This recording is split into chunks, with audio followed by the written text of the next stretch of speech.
everybody, and welcome to the Lab Rats Entertainment Podcast. This is episode 31 proper, I believe, which is pretty exciting. And today I have the whole crew: Sawyer, Ahmad, Caleb, the gang's all back, and yourself, and me. Yeah. Yes, I'm here too. I brought myself. So we're all here.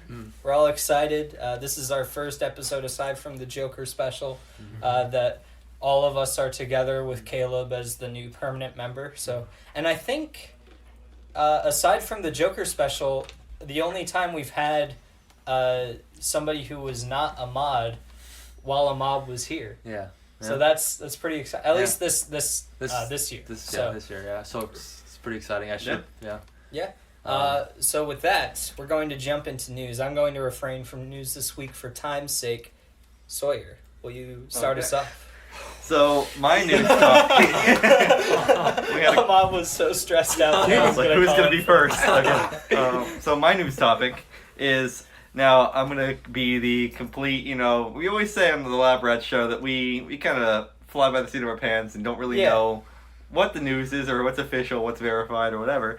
I know, and I'll have to have Ahmad fact check this, that I think his name is the director of Venom, and he basically said that Sony was moving eventually towards a crossover between Tom Holland's Spider-Man and the Venomverse. Venom. Venomverse. That song is terrible, by the way. Venom the director of Venom, Ruben Fletcher. Yeah.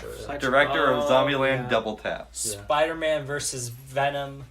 Dawn but the of good nothing. The good Dawn of nothing. Dawn of absolutely nothing. I always directed 30 minutes or less, which was from what I remember. So I don't remember seeing that. Yeah. It is Tom Holland. Yeah. From what I've seen. That's what they're saying at least. Because from what I've seen from Sony so far is that they're going to finish out their MCU commitments, kind of wrap that story up, and then move him into the Sonyverse. It makes sense from Kevin Feige's comments when they talked about him coming back, that there may be other characters crossing over too. So if they wanted to, they could do Venom in some sort of form or fashion in the MCU. Yeah. I think that's actually kind of cool. Yeah, I see them mainly focusing on, let's make sure that none of the Sony ones necessarily have to tie in, but they shouldn't negate the MCU. Yeah. It's them saying, it's very loosely tied. Yeah. But I think it's also interesting that they're going to, what I'm expecting them to do is, at the end of Spider-Man 3, I don't expect a massive cliffhanger like the end of Far From Home. I'm expecting it to kind of be like, we're going to wrap up the MCU plot threads. That way, if something bad happens again, we don't run ourselves into a corner. Right. Yeah, they're gonna, because they had, by my understanding, for the new deal that they have, they have them, Marvel's footing the bill for one more Spider-Man movie, and, and, the profits sort of split out from there, but then they also have him for one more Marvel MCU movie. Yeah. And I'll bet you right now. Go ahead. I was just gonna say it makes sense that they would just use Spider-Man 3 as kind of a wrap up, let it end, and then he can be available for other Avengers movies, yada yada yada. So I feel like that'll cap the trilogy, but I'm sure he'll still have more, and it makes sense because I've always said with this Spider-Man series, this first trilogy is him becoming Spider-Man, and so the MCU and Iron Man will kind of help him become Spider-Man, but after that point is when he'll fully be Spider-Man, and he'll be in what I'm just going to keep calling the Venomverse from now on. The Venomverse. I think what they're going to do, this is just my theory, guys, I think they're going to, after Spider-Man 3, they're actually going to announce that Spider-Man is no longer a part of the MCU. Forget it, making us trying to forget that he's contracted for another MCU film, trying to make us forget that.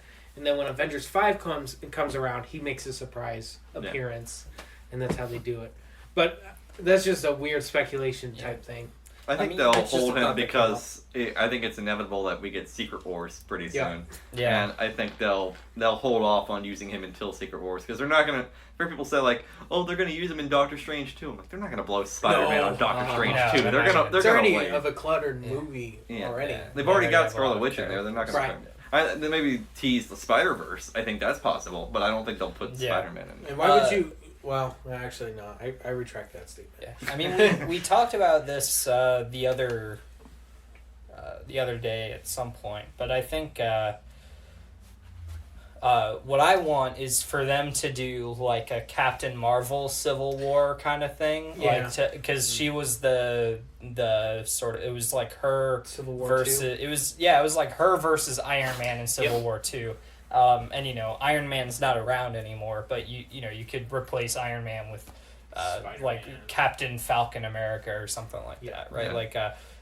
You could do any number of things, but like putting Spider-Man in the center of it would be so of a Captain America 2 rather than Black Panther, because they didn't have Spider-Man when they were writing Cap Civil War. So if they did they did, but it was very late stage. it was super late stage, and Black Panther I think the movie got pushed when they got Spider-Man. Because it got wedged right in the middle. Yeah, between them. which say what you will about that, but I think that's what I would want. I think you're probably right about it being probably more Secret Wars related than than Civil War related. But I could see them doing another sort of Civil War type movie, and then I think that's farther what down the line though. They're gonna want to build out the cast before they go jump into Civil War. Yeah. Yeah. Because we've barely been introduced to Shang-Chi or these other ones. They're gonna want to introduce. Also, there's no way they'll do it before they introduce the Fantastic Four. They're gonna introduce them first. Oh yeah, they're gonna need X-Men and the Fantastic Four. Yeah, they're gonna introduce those first. Also, I would expect that we get Marvel Illuminati soon enough, because we're gonna get Reed Richards soon. We'll have Charles Xavier.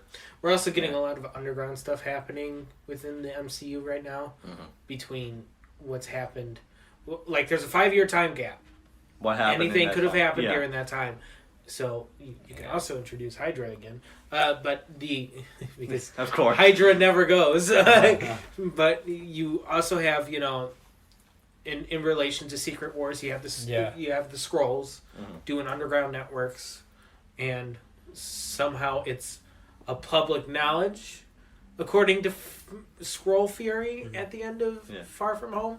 But and I'll bet I'd almost put money on it now that by the end of Doctor Strange 2, something's gonna happen that creates mutants. Yeah, like it's gonna be. In Doctor Strange you 2. think that's gonna be the instigate, like a time thing that creates mutants? I don't know necessarily about time, but like a reality shifting thing, because we know that Scarlet Witch's powers, I believe, came from the Reality Stone. And I wouldn't be surprised if I could be wrong about that, but maybe it's the Mind Stone. Her powers came from the Mind Stone, which is kind of weird because they're red. Because they're red, which means Reality Stone. But whatever. Exactly. Yeah. And the way she does the powers, anyways. But I would not be surprised if they introduce Wolverine first over the X-Men. I think they'll introduce Xavier first before they even introduce Wolverine. Yeah, I also think Xavier is a big player too. Yeah, I don't know. I want them to take their time with the X-Men. I want them to, I guess, either start with Wolverine or start with like some kind of high school drama with Professor X and the rest of the X-Men. I really hope, and I know we're getting slightly off topic, but I really hope when they introduce the X-Men that they really, because I like Tom Holland's Spider-Man and I've liked those movies, but they're very different takes from comic book Spider-Man. Yeah. I do think we're going to eventually get that, and I think Spider-Man 3 will lead towards that. But it's not very much been I think for me the most realistic adaptation of a comic book Spider-Man so far recently has been the PS4 game. Yeah. I think is the closest it's the best we've gotten. Spider-Man movie. Also the Eternals are like, Eternals is going to be good. It's gonna be. It's like the Guardians of the Galaxy for me, where I'm not familiar with who the Eternals are. Even though I'm a huge comic book fan, I have no idea who the Eternals are. The cast are. is amazing. Yeah, they have Angelina Jolie. Is that? They have Angelina Jolie. They have Kit Harington. Richard Madden. They have. They have like 2 Game of Thrones. I said no. It's funny because I tweeted this out like when they made the casting announcements. It was like you got Kit Harington, and then you got Richard Madden, and then you got I apologize for maybe mispronouncing the name, Gemma Chan. No. Playing as Cersei, and I'm like, are you sure this isn't Game of Thrones? Yeah, I saw one. It's like in reality, they're just the Starks, but not the Starks you think of when Marvel comes around. It's Right. But I think when they reintroduce X-Men, I really kind of want it to be, as much as I've sort of enjoyed the Fox X-Men, I want it to be like the 90s comic book cartoon style X-Men. I want it to be your quintessential wacky weirdness X-Men. I don't want it to necessarily be like teen high school drama with loads of comedy, because that's not the X-Men. I want like I want like Cyclops and Wolverine having their weird like romantic drama. I get is thing. gonna happen with X-Men, and I don't mind that. I just don't want it to be what a carbon copy of what Spider-Man is right now. I don't want that. I think it works well enough for Spider-Man because he's a kid and it's this interpretation, and he's growing into becoming Spider-Man. Doing the whole they're growing into becoming X-Men thing doesn't work when the whole point of the X-Men is that they're not grown up. That's the whole point. It's like the whole point is that they're all like they've all been isolated for so long that like they're Fantastic Four needs to be sci-fi. I'm just saying that right now. Fantastic Four needs to be hard sci-fi. It needs to be. I want them to go like Future Foundation, like that kind of sci-fi. Just go I'm way excited out there. because hopefully they do Fantastic Four justice. Please, please. We need a good Fantastic Four movie desperately. If they came out and said like Chris Evans was captain, as cast. Well, can I speak? All right, I cannot speak today. But Chris Evans casted as the Human Torch, that would be kind of funny. No. Now you've got me. Except they use de-aging technology. Bring it back. No, but now you've got me thinking about this. What if when they do Fantastic Four, they do like a Fantastic Four verse, and it's all of like the other interpretations? So you get Michael B. Jordan and Chris Evans as different Human Torches. They even bring back like in the MCU, while they also exist as other characters. Yeah, I was gonna say I want to say because I feel like we already talked about this, but I think like the Fan Forstic casting wasn't bad. I think it was really the casting was great. Yeah, I think they were a little too young for Fantastic Four, but I think they're still good actors. Yeah, I thought they were good actors. I was pretty excited for it, and then like it was just really bad. So, I mean, this is a good segue though because we're talking about the MCU. What's next for Robert Downey Jr.? Yeah. What? Yeah. What's that next? was a nice segue. Yeah. So, and now I ruined it because I mentioned that it was a segue. Even though the fact that we were like, we're gonna talk about Spider-Man and Venom, and then we ended on Fantastic Four. Fantastic Four. Yeah. That's how we like to do it here on the Lab Rats. Yes, but lots of tangents. So Robert Downey Jr. Let's talk about him for 1 second. He is a good actor. He is a good actor. Very good. I think he is everything he's in. That he's where he's not playing Iron Man is really good. For instance, including Iron Man. I would say he elevates the Iron Man. Guys, don't come at me. I'm saying I'm going to defend Iron Man 3 here. I think his best performance as Iron Man was in Iron Man 3. I love Iron Man 3, and like I'm not. I guess I should rephrase you were saying I'm you just didn't want to talk about Iron Man. Yeah, I want to. That's what you wanted. That's what you were saying. Okay, so what I'm saying is, I appreciate Iron Man very much, but I think that maybe we could talk about his other works now that he's moving away from. Absolutely. That is moving away from this character because he's done a tremendous job with the character. And I'm not trying to take anything away. I wasn't trying to. Oh no, we get. I know, but I mean, like we were making fun of Iron Man. In Iron Man 3, his acting is really good. I mean, like I think Iron Man 3 is. Honestly, like I think Iron Man 2 was fun. I loved Iron Man 3 a little more because there was more of there was a more substance, a little bit more emotion, and I feel like the character had a little bit more depth. But moving away from Iron Man, so movies that he's done, like in the past, where I think I don't know. I think some people say that Robert Downey Jr. acts the same in each. I don't know. I like haven't seen... the witty kind of. But like so, for instance, in the film The Judge, that's a tremendous film, and he doesn't act like Iron Man. He doesn't act like. He's like he's quick. And it's not like he's witty. It's not like he's Yeah. He's playing a lawyer. Right. It's I the think same. I saw that. I might have seen that. I've seen clips from it, and you're right. It's not. It's he's not just sort of transplanting. Yeah. He's not playing Robert Downey Jr. He's playing a character. Right, but he came out with this movie like in the midst of, like, it was 2014. This was was this right after 3? It was right after 3. Yeah. So I mean, like, he's like, and I thought 3 was like the end. Like, I was like kind of like for Iron Man. For Iron Man, yeah, that was. I mean, and then we got that was interesting because it was like so many people were like, "Oh man, that was the last Iron Man movie." I'm like, so and then when he came out, yeah, it's the last Iron Man movie. It doesn't mean it's the last we've seen. And then we got him in what? Avengers 2, Avengers 3, Avengers War, 4, Civil War, and Spider-Man.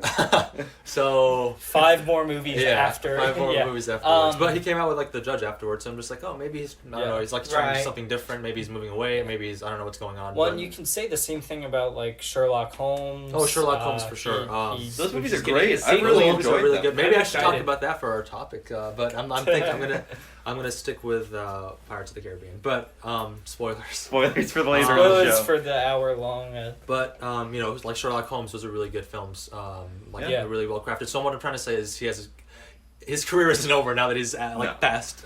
He still has a lot of range. He's not going into retirement. No, he's not. And I think we're gonna see. Hopefully, like I want to see him like kind of broaden his filmography and like also just like stretch his kind of skills out a little more. And I think that leads into the other, like, the reason you brought this up. So the reason why I'm bringing this up is so he's playing Dr. Dolittle. Which it's not going to be like at The Judge where he's trying something a little bit more. He's dramatic, not. but He's going to be sort of invoking that sort of. It seems to me like he's playing like what his interpretation of the Doctor would be, where it's just like he's playing a sort of magical character who sort of introduces this world. And So here's what I'm going to say. I'm going to say that because the trailer came out, and if you like watching trailers, I would encourage you to watch it. But I like the trailer. It's good. I like the trailer too, and I don't mind the fact that Robert Downey Jr. is in the film. I mean, how do we feel about it not being like an African American? Well, it's not right? This is the third reboot. Yeah, so the original film came out like 50s. I will fact check that way. But so I mean, and then Eddie Murphy. It was Eddie Murphy, right? Yeah, Eddie Murphy played it in the I don't know if that was the 90s, but that's the ones I've seen. I think the original one, the main character. I don't know. I was reading that it like the original character is like like an Englishman or something. So like a blonde Englishman or something. Well, what's interesting is that an English? Well, I know he's doing an English accent. He's doing an English accent, or is that a French accent? I don't know. It sounded French to me. I assumed he was doing English. Yeah, but the thing that I do want to give credit for Robert, especially in this trailer, is that he doesn't sound like Sherlock Holmes, which was if it is an English accent. Perfect job on switching up your voice to be that specific in that specific location in wherever this context is. And the rest of the cast for Dr. Dolittle is excellent. You got John Cena playing somebody. I don't remember. I don't remember who all is. No, you're good. I didn't see him in the trailer, and this is not. This isn't a meme. I don't know if his character was in the trailer. Yeah. Oh, okay. But another thing I'm kind of worried about, since this isn't Disney. I thought it was. Disney. No, it's Universal Pictures. Oh, okay. Which makes me think. Hopefully the visual effects. It seems like it's a very visual effects heavy film with all the animals and everything. Yeah. Talking animals means VFX. VFX. And hopefully that is. That's decent. Yeah. It's not going to take anything away from the film. Yeah, I mean that's a concern that I have. I mean, it's because it's fair. Like we've seen The Lion King and we've seen the level, like where the kind of that sort of super high fidelity. Yeah. I almost would say that like what they need to do now is find a way for me to not be taken out of the movie by the high fidelity. By how because realistic when it I is, watched when I watched the Lion King trailers, every time I watched one, I felt like especially because they were so low on dialogue. Mm-hmm. I always felt like I'm not watching The Lion King. I'm watching like a nature documentary. That's a good point. I appreciate that because Yeah. like it's like I feel like that's one big criticism of The Lion King is the fact that it's literally like the fact that we kind of talked about it, but there's no emotion and there's no emotion in the faces and the facial features. And it's like a documentary. I thought it was funny. I brought it up the other day. If they made like a Bug's Life live action remake, and and then I realized how bad that would be because it would be creepy. It would be scary. It would be really scary. So I kind of wanted it just because of how creepy. I took it back. and I thought it'd be funny if they made a B movie, live action B movie. except all the other characters are like CGI, like visual effects. But Jerry Seinfeld's like in a bee costume, and just buzzing around. Literal Jerry Seinfeld in a bee costume falls in love with a woman. But I looked it up, by the way, to answer your question about Dr. Dolittle. This is the third version. Okay, yeah, that's what because the original one came out like in the 60s. Yeah, it was the original one was 1967, and then they did the Eddie Murphy remake in 1998. Now to address your issue, who was the main character in the original one? Rex Harrison. Was he a white actor. Okay, white. Yeah. So I guess it's not like the role is interchangeable. Yeah, it's not tied to like one. Yeah, which is a good thing, I guess. Yeah, it's not gonna... I like roles like that. Like we were talking, I don't want to bring us too far back to X-Men, but at some point we were talking about how, like it's kind of like because World War II is so was so long ago now, it's hard to have Magneto as somebody who was in a concentration camp. Like him being a European Jew is a little hard to pull off as Magneto being now, because he'd be 100 years old. Yeah, he'd be super old at that point. Unless you give him immortality powers, which I wouldn't put past. Then how you would expand? Then how would you expand upon the fact that he may look old? I also think that's too dark for Disney. I don't think they'll go that dark. Yeah. So and that's also very true. Yeah. And so talking about casting somebody like Denzel Washington, as Magneto, doesn't really actually almost enhances how you can modernize the character. And so going back to Dr. Dolittle, I think that having roles like that can be interchangeable depending on the audience, depending on just who wants to play the character. There's a lot of these characters once they become almost modern day mythology, it's anybody. Yeah. I would argue Batman or James Bond have become modern myth, where it's just who's going to be playing this iconic role. Right. And then I guess to kind of wrap up the news, this is my news section. To your point, hopefully it's not extremely realistic where it takes you out. I would it would be okay. I would be okay with an in between kind of where it's just the CGI isn't really bad, but also it's not extremely good to where it's just oh man, I can't really get as involved with this. So if they find a nice in between where it's it's supposed to be a family film, I don't need the CGI to be technically groundbreaking, and it's Universal Pictures, so I don't think they're gonna really try anything or that kind of that to that range or to that extent. I agree. So yeah, I'm excited for the film. It seems like it'll be fun, and I think it's a good step for Robert Downey Jr. Just kind of moving away from the MCU and into his own.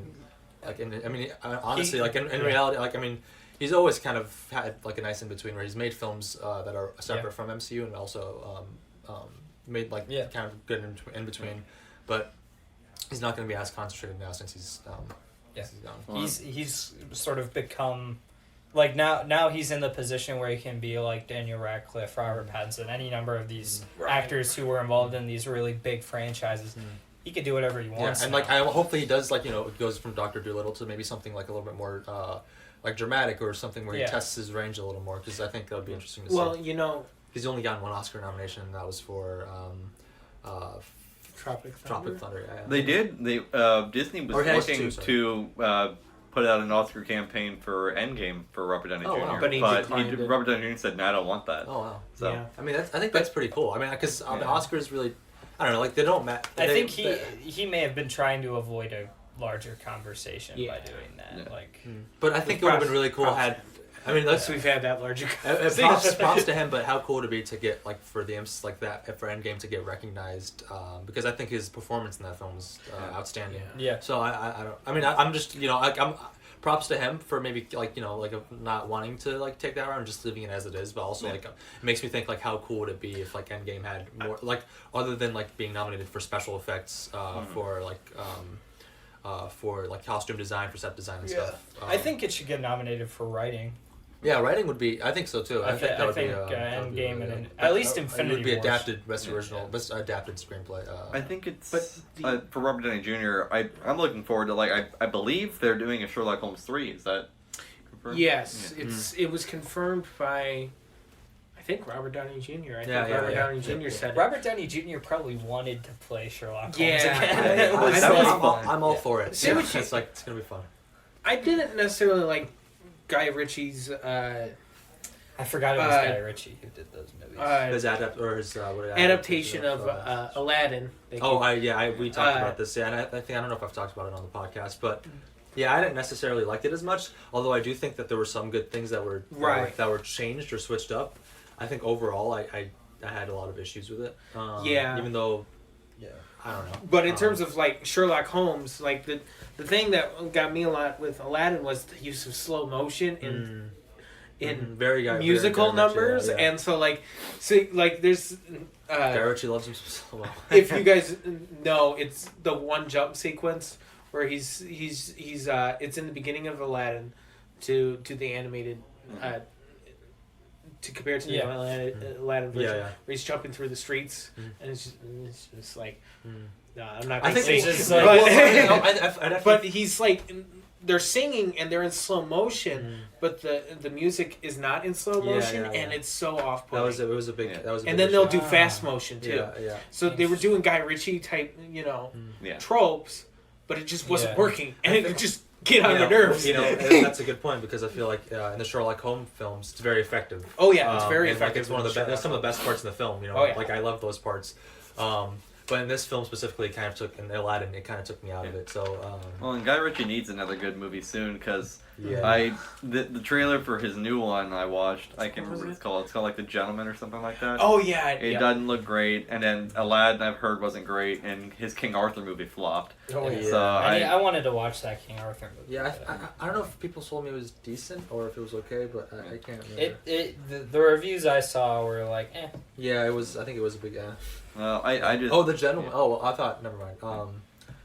For some reason, when I first saw that, I was thinking of the King's Man. Yeah. Oh yeah. But I think that are we? Caleb. Yeah, let's. What's your topic? Because this one will be short. It won't be long. It was a bad week for Twitch streamers. I'll just say that. It was a bad week. It was a bad week for all of us. Twitch streamers. But and I stream on occasion on Twitch. And it was a bad week for me too. I'm not gonna lie. So basically on Sunday, this is a little personal story. Sunday I wanted to record the live event. I wanted to stream the live event for Fortnite. And of course, Fortnite was having server problems and I didn't want to start my stream if I couldn't get in a match. And I literally could not get in the match until the event started.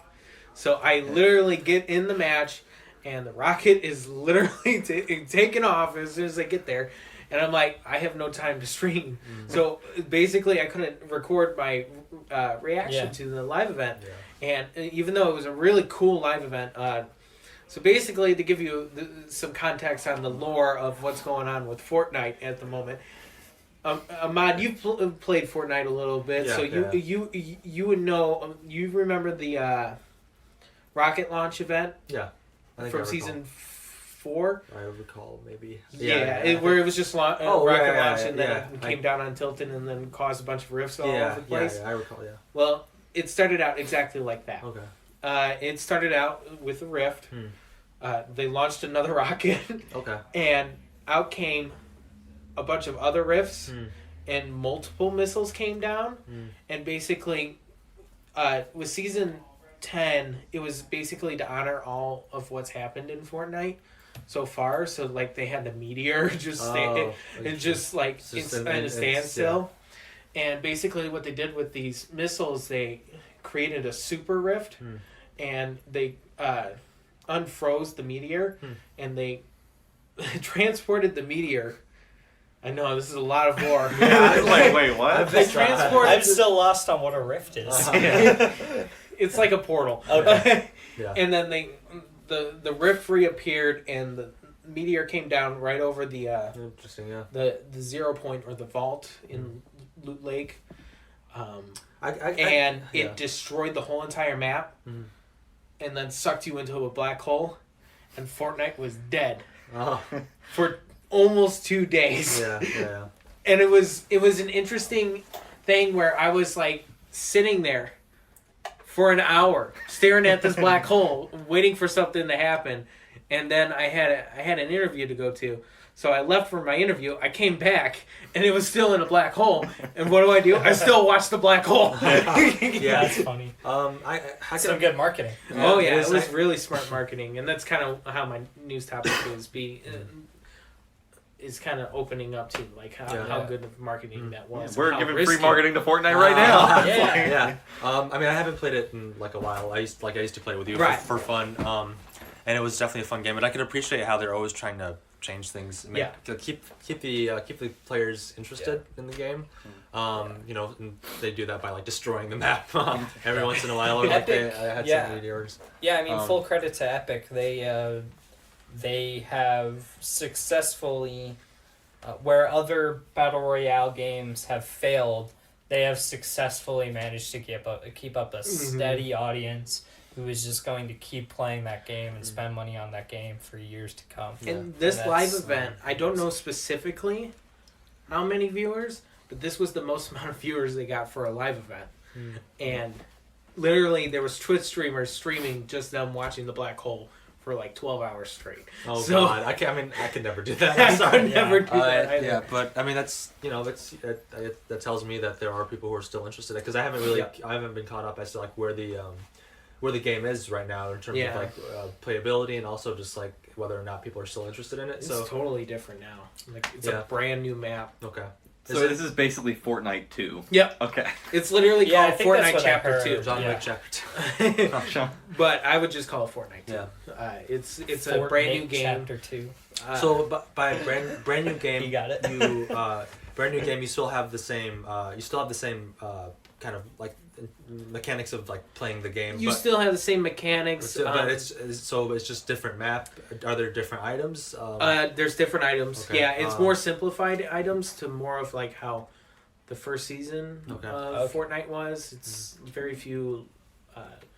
There's little to no mobility options, and then there's so like they took away all the like because there was experience like it got to, like I think like planes like the car and like so I was all like kind of I was just a little. Wasn't there a mech in there at some point? Oh my gosh! Don't get me started about the mechs. That kind of sounds awesome to me, but like that's like OP. It was. That's a topic. Like if a mech comes my way, I'm like just surrender myself, kind of like with Thanos. Just put up your hands. Just put up my hands and everything. And that's the problem there. But I don't meaning like just on playability and why season 10 was so bad was because of the mechs. But I think it's interesting because like I've never been a fan. I've never played the game, but I do think it's interesting to me personally as somebody who's never played how this interconnected live servicing where everybody's experiencing the same thing at once can just happen. Like it's not like a planned scripted event. Epic can just say, okay, there's gonna be a black hole now, and it just happens. Well, they just like program it in like a day or something. Yeah, it's interesting because could you imagine like just randomly getting on and like totally forgetting that it's a live event, and then all this mayhem. I think it's pretty much expected now, but like before, like saying when the rocket launch happened, in season 4. Casual viewers are not going to know. Casual players are not going to know what's happening. So, like, they see a rocket launch go up in the air, it's flying all over the place. Yeah, and I think it's going to scare you. Yeah, what am I supposed to do with this? The fact that this game is free allows them to do something like this because if you paid for the game and you're not able to play it for 2 days. Imagine how that, and like that would kind of be a little weird for some people. Where if you paid like $50 for the game, like you want to play it at all times. So I think that maybe that's helped by, like they're able to do these things because it's free and they have that kind of. And like I've always been, on this show, everybody knows that I'm like a big proponent of single player experience games. Yeah. And while those are still the type of games that I play, I have no problem with there being games like this where it is a live service. The world is consistently changed. Like, I think that's interesting when done right. Fortnite has done it right.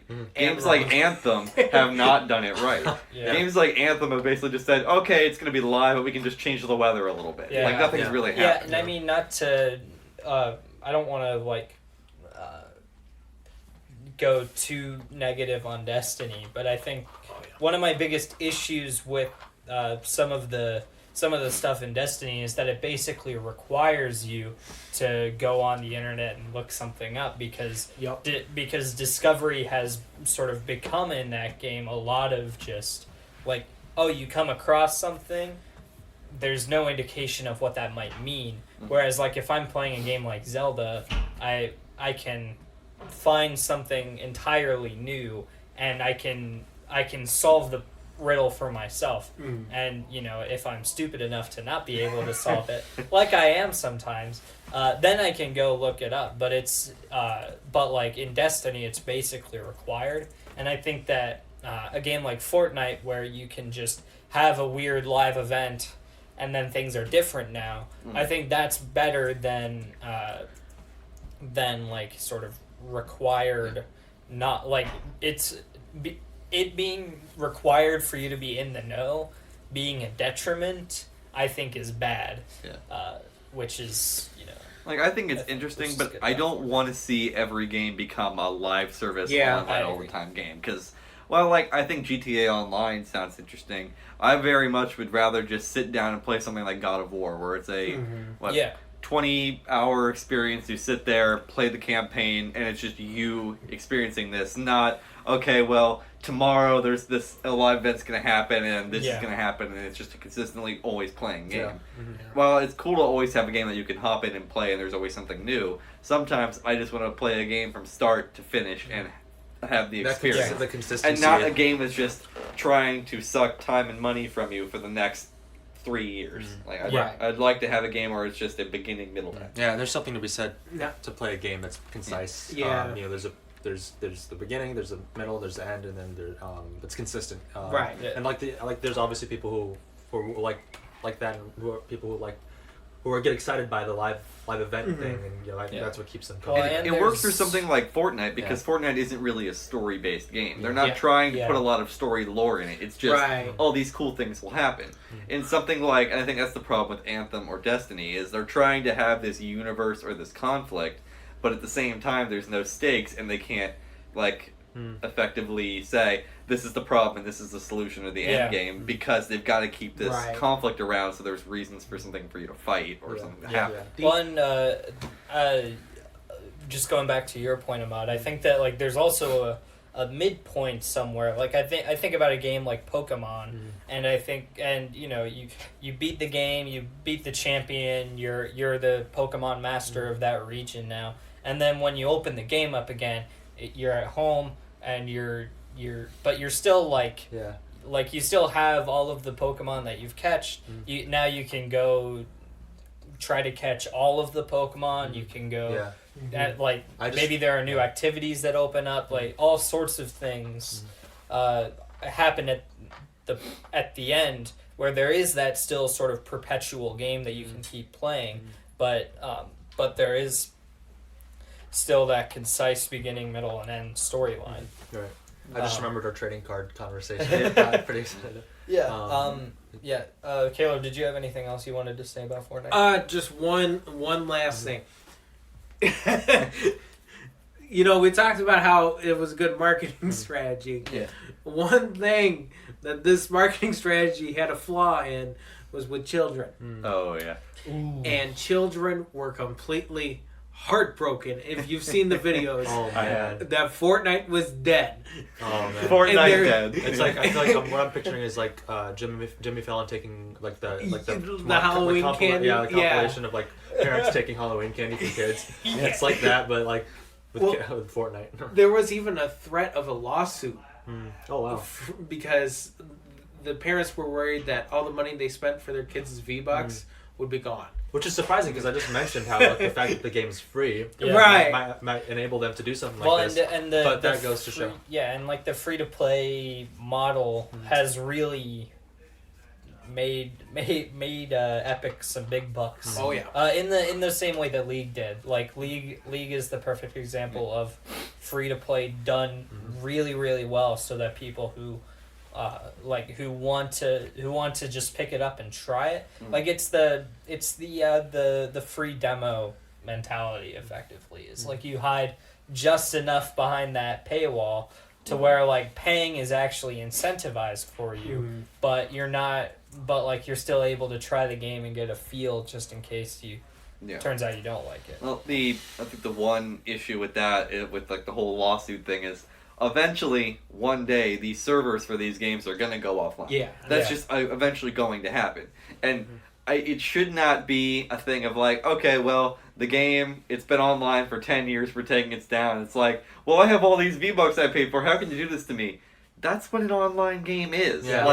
People need to realize that these games are not permanent, and realizing saying they're spending all this money, maybe don't do that in an online game because it's all going to go away. If I spend $60 buy Death Stranding when it comes out in November, I'm going to be able to just play that game and be done. I can play that game again whenever I want and have the same amount of enjoyment. For this, I'm playing an online service game. That's why I haven't gotten into something like Destiny or Anthem, is servers go off. Okay, what else am I going to do? Like, it's done. What other game? Yeah. Like, that's the problem I have with the first Titanfall, is I enjoyed that gameplay, but once those servers go offline, you can't do anything else with it. It's just going to sit on your shelf. So with that, we're going to jump into our topics. It's a pretty good news, yeah, that was. Yes. I mean, do we... well, I'm going to go first. I was going to be the one to step up and be courageous. Oh, okay. But no, you I think I have to think about my topic first. Yeah. So, and I don't, because I watched this. It has become. I can't say nightly because there are some nights where I just can't watch it, but it has become the way that I eat dinner. I think there is no better way to eat dinner. I love that. I love like knowing that there's a TV show and like having that TV show be what I sit down and eat dinner to. Yeah. Or just that's a good show. And that show is Star Trek: The Next Generation. Now, I watched it when I was like 12, I think. My parents, me and my little sister, we all watched it together. Ate dinner to it together. And it was great. I loved it. The first couple episodes I was like, what? What's going on? But yeah, I mean, I loved it start to finish, and I have recently begun watching it again, and I think that the first season, sorry, I know that this is the only season you've watched. Yeah. I've got like 4 episodes left in season 1. Yeah. The first season, I think, struggles a little bit because the cast hasn't sorted themselves out yet. By season 2, everybody has fallen into their crew roles and their like characters and how they will be played for the rest of the series. For example, Data in season 1, he's a little bit more human-like in those first few episodes. He has a lot of different facial expression. Like, if you don't know who Data is, he's an android who was created by one of the foremost cybernetic researchers, and he's the first android that Starfleet has discovered to actually have a positronic brain that doesn't fall apart every time it gets employed, basically.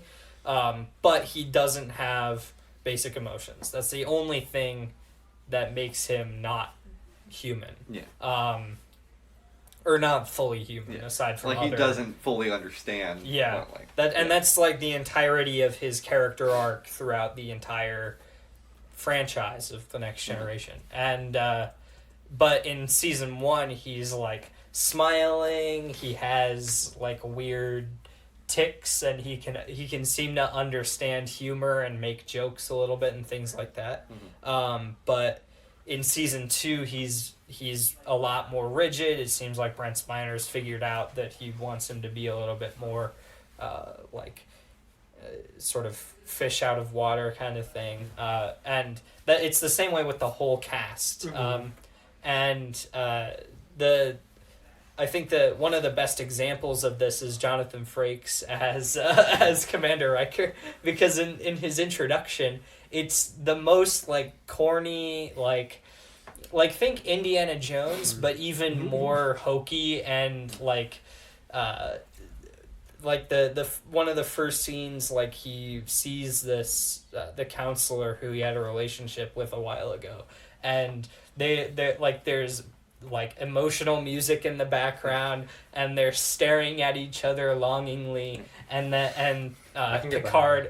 Picard is like in the elevator behind them. And it's like in any other show this would be a parody. But it's like legit in this show. Like that. Like for me, I always took, at least so far, I've always taken Riker in the first season as them trying to make another Kirk.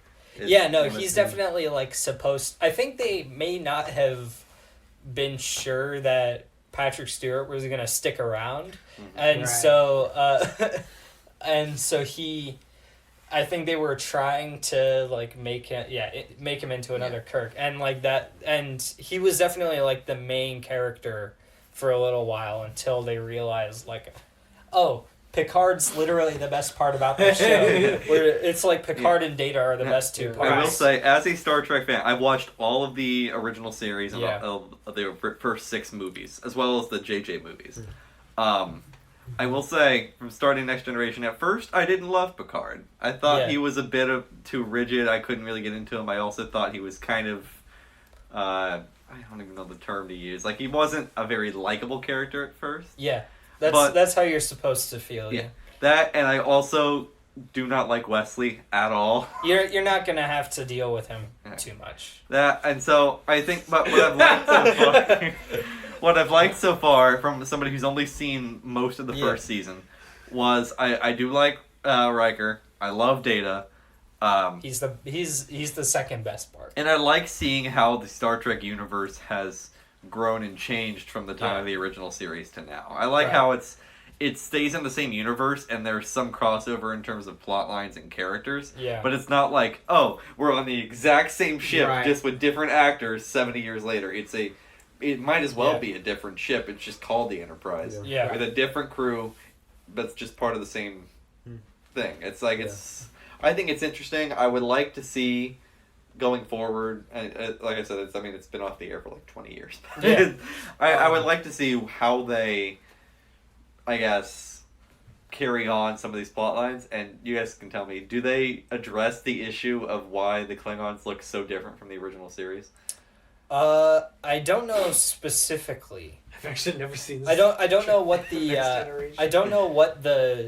I know there is an explanation. I don't know if it's within the show. The only thing I've seen was like, I think maybe it was Deep Space Nine or something. They said like, oh well, there was some weird augmentation virus, and therefore all the Klingons later on looked different. But when you go back, I think it's something in their biology. I remember that.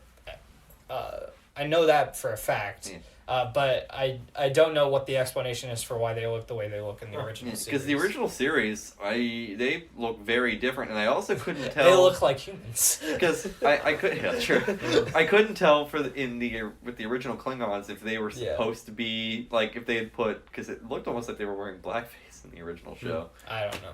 Like that's not information I'm privy to. Yeah. Like the whole Klingon thing is the one thing that I'm like looking into, and one of the few things, because like I couldn't tell what the Klingons were supposed to be like. I mean, I don't know this for a fact, but I think every Klingon in the Next Generation is played by an African American character. I would assume so. Yeah. I think they might have done that in the tried to have made that a point in the original series, but it could also very well have just been alien makeup, and they didn't address it. But but just to bring up the Klingons, I mean, Michael Dorn is perfect. Great, yeah. Like he's basically. I read a comment somewhere that said basically like if Leonard Nimoy defined how to play a Vulcan, Worf defined how to play a Klingon, and he's one of my favorite characters. So yeah, I mean, like I think part of what makes the Next Generation so great is the cast. You have Patrick Stewart acting his heart out the entire time.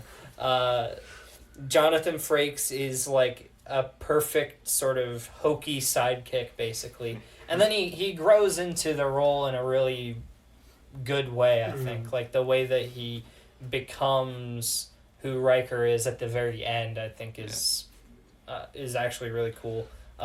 You have Brent Spiner absolutely just dominating, like really writing the book on how you could play a human, not human android.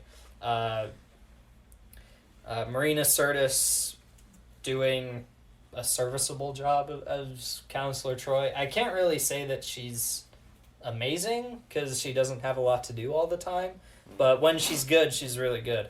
That's one other thing I noticed is like Star Trek's always been about like, oh, everyone's the same and equal on the ship.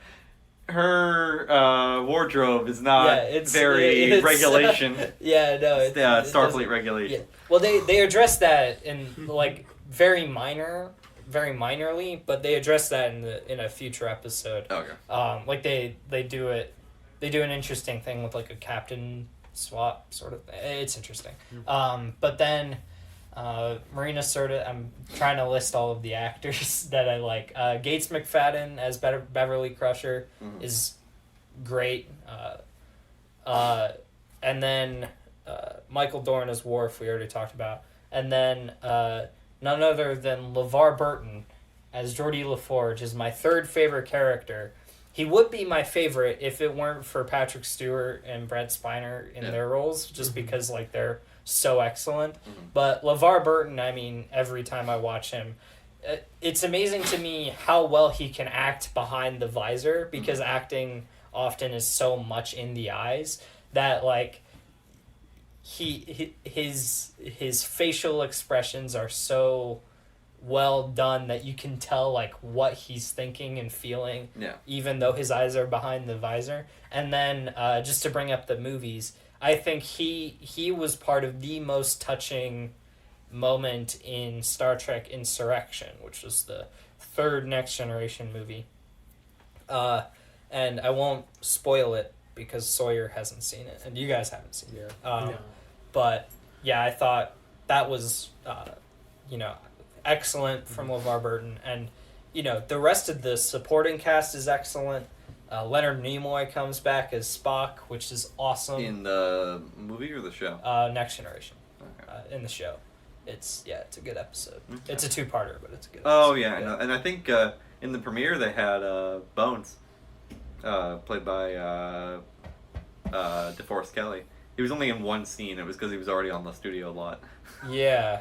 Yeah, you might. Is that the one where they're like the really old guy? Okay, it's like he's really old and Data's giving him like a tour. Yeah, or something like that. And I know I'm going a little over here. I just want to mention Star Trek Picard coming out very soon. I'm really excited for this. It looks like it could be really cool. I'm surprised Patrick Stewart is still doing things. Yeah. He's so old, but good for him. He's so cool. I love Patrick Stewart. Well, he doesn't have the X-Men franchise to deal with any longer. It's like I'm so tired of the X-Men. And they have the most recent trailer had Brent Spiner was confirmed in the previous trailer, but it also had Jonathan Frakes and Marina Sirtis. Oh, cool. And even though she wasn't on Next Generation, Jerry Ryan is 709. Yeah, which is really cool. They're bringing in some of that, like that, because there was an era from Star Trek: The Next Generation to Deep Space Nine and Voyager, where they all sort of existed around the same time.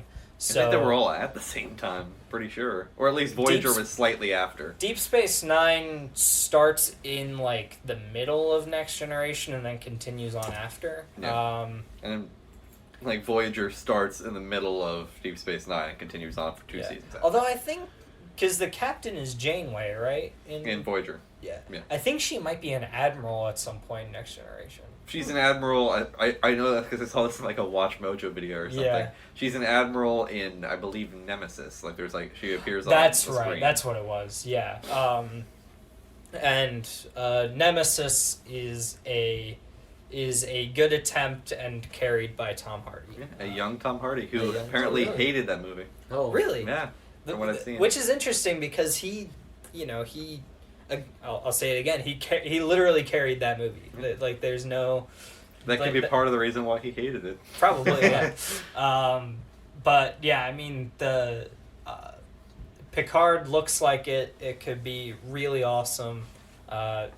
Just don't screw it up, NBC. And or I guess CBS. Is it CBS? Yeah, or CBS All Access. Yeah, CBS All Access. That's what it was. So we should probably move on. Yeah, to our probably next one. probably should. Mine will be let's pretty see. rapid fire. I can get mine done Sawyer, in like 5 minutes. give it to us. Okay. Oh. So I'm going to. What, you want to go ahead and watch since you only have this time? No, you're good. You're good. Go ahead. Okay. I mean, you're just gonna be. Okay. Yeah, I'm just going to take like 5 minutes. Yeah. I just wanted to say I played the first 2 Zone of the Enders games. No. Yeah. The only other one that exists is like a Game Boy game, but I haven't played yet. Zone of the Enders is produced by Hideo Kojima. The weekly Kojima reference. The weekly Kojima reference. He did not direct, but he did produce these games. Yeah. They were made by his studio, Kojima Productions. They're all right. They're no Metal Gear. Okay. The second one has much better gameplay and has some cool moments. Is this Zone of the Enders second runner? Mars? Yeah, it's the second one. Okay, because that one's 28. Yeah, that was 2018.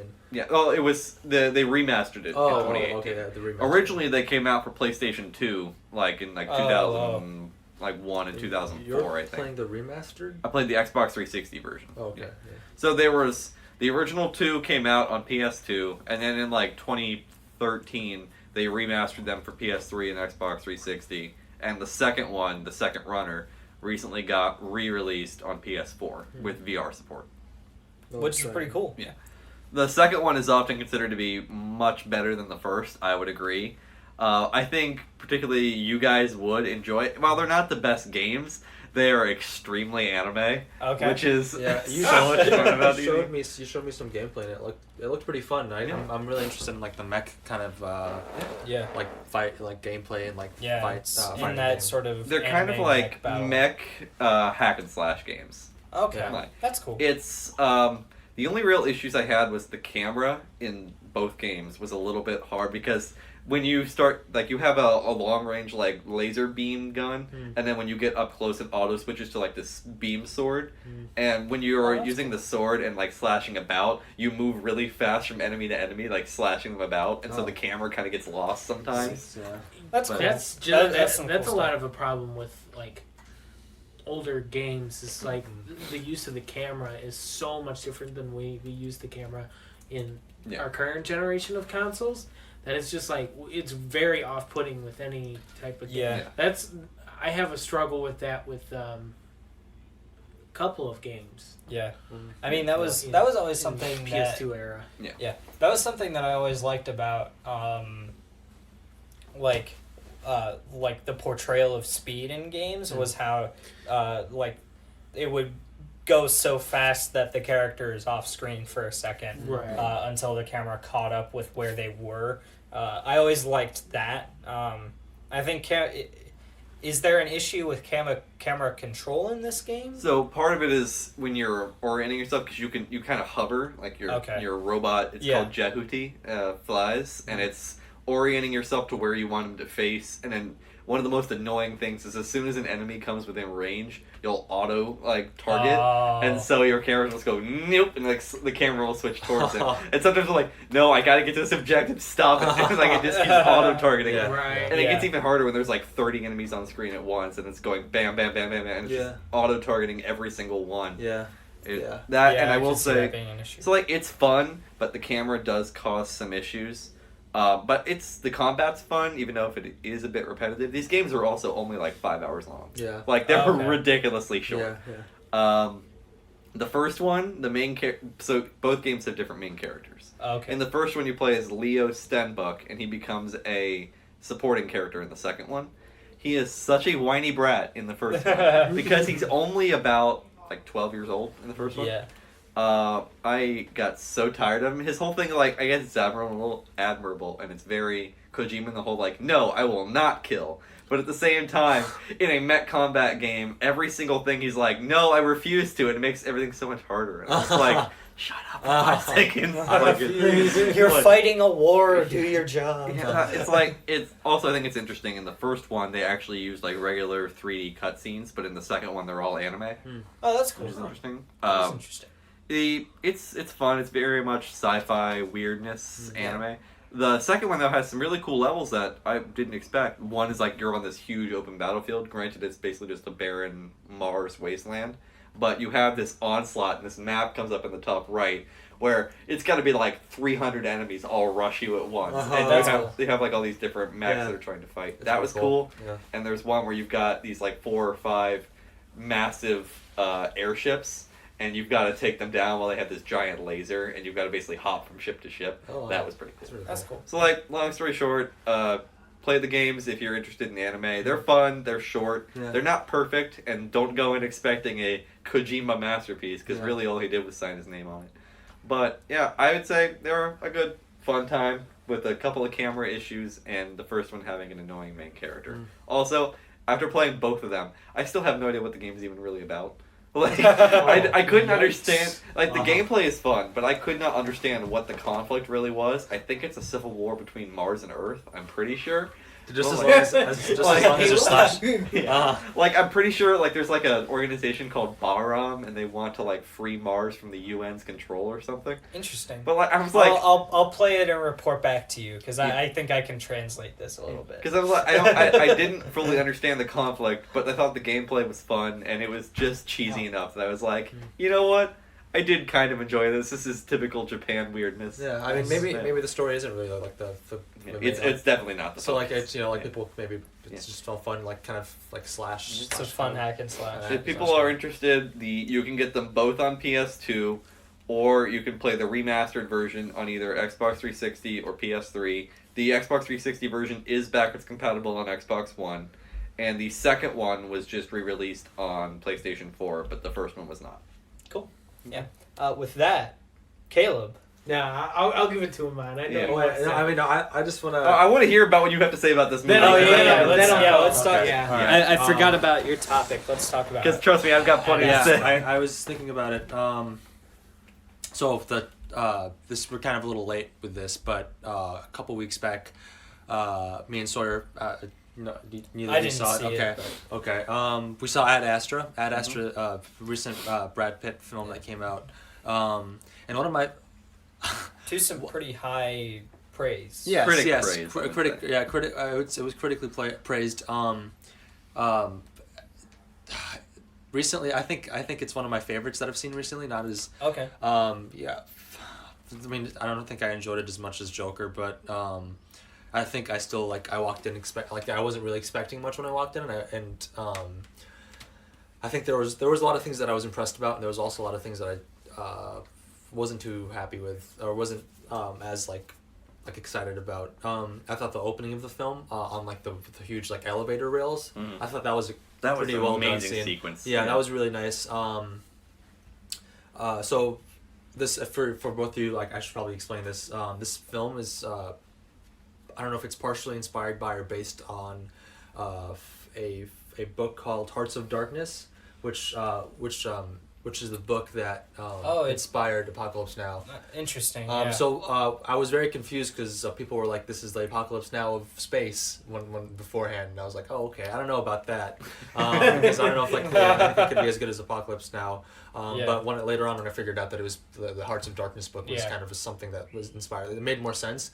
And then after seeing the film itself, I drew connections. So it especially with the narration which didn't work as well as it did in this film.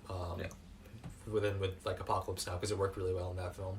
And the narration is I think I know for a lot of people it was an issue. It wasn't as I feel like it was for me personally. I think it was it was the writers being a little lazy at some points, maybe.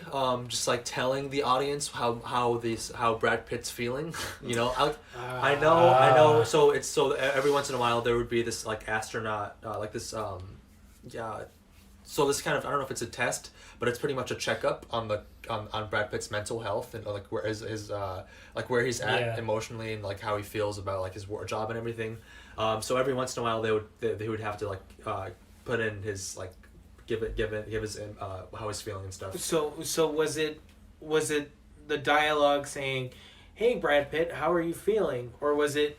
It was kind of like a mental checkup, like kind of like how like an astronaut, because he's, I guess, and granted I'm not an astronaut, so I don't know, but like apparently it's kind of like a making sure because there's so much going on. It was he's direct, and like it makes like I don't mind that they did that, but for every scene they would do it. Almost every scene, and like I don't like maybe if they did it like 3 times or 4 times, but like. And parts where like you know I feel like I know what he's feeling. I don't need that to be spoken to me. Well, I think that's a lot of the problem with the writer not having enough faith in whoever's performing the piece to do it. Yeah, and the same thing as the director. The director should have been like, hey. Why don't we switch up this dialogue? Why don't we switch up this dialogue and have some actual faith in Brad Pitt's performance? Right. Now, I cannot say for the movie because I haven't seen it that it was justified. But from what it sounds like, it just sounds like it's you're not having enough faith in the actor. James Gray is the director, and he made Lost City of Z, which I haven't seen, but I've heard good things. I've heard great things. So I want to see that, but. So that was an issue I had with the screenwriting a little bit. I thought I did like I like this. I thought this idea of this kind of this astronaut who I don't want to spoil too much, but so essentially the film is about this astronaut who kind of searches for his dad who's lost. Played by Tommy Lee Jones. Tommy Lee Jones, played by Tommy Lee Jones. And you can help me out, Sawyer, a little bit if I'm doing a bad job. But no, you're good. But you know, essentially, he's like on this like mission to locate his dad because they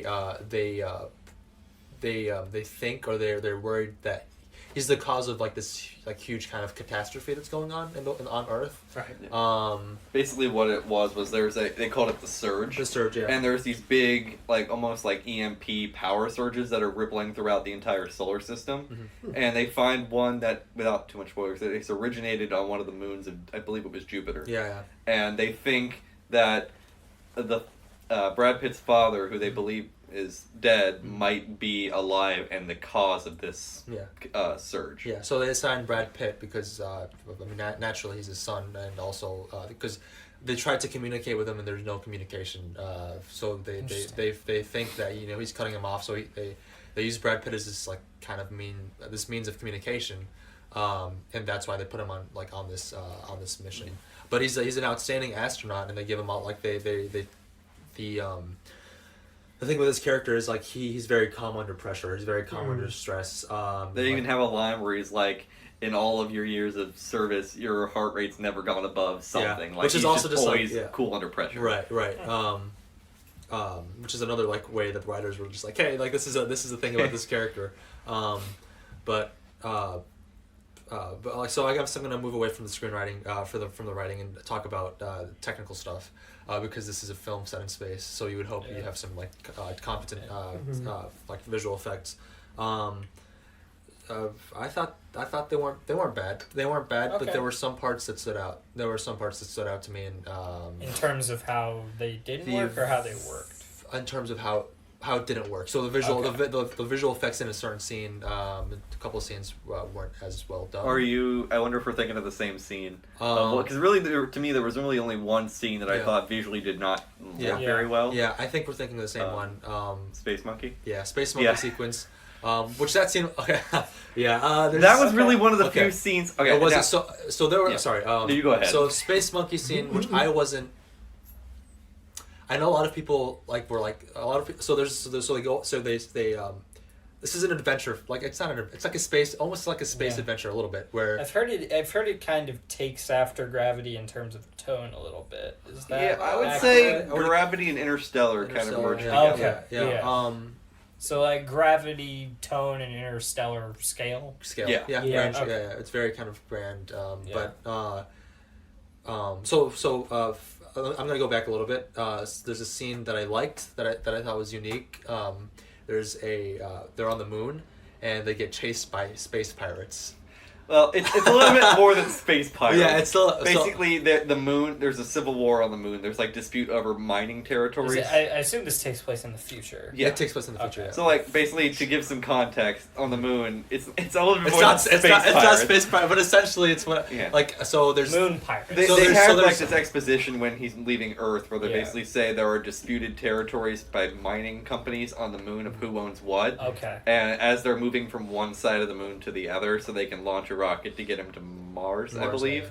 they when he's on the moon they're getting chased by one of these groups. And I thought the sequence was really well done. I thought it was well done Yeah. because well, first of all, when you think of like, I don't think I've ever seen a chase sequence on the moon. No, I think I Right. did. I mean, I did. I it. think that's pretty cool. I did. That Like, is it was pretty cool. in like it was just like Movie should have sold me on that, and maybe I would have. yeah, and like they like sort of just described it's not just space pirates, Yeah. but I mean like they're after the other one and like sorry Yeah. you're good. I mean like I was gonna say I feel like it was very well done where it wasn't cliched or cheesy. I was like, okay, this makes sense and this is an interesting side that I haven't really considered because usually when like people are just and space movies are concerned about like getting onto like the planet and there's no like actual existence on the planet. It's usually just like the trip from one place to another. Mm-hmm.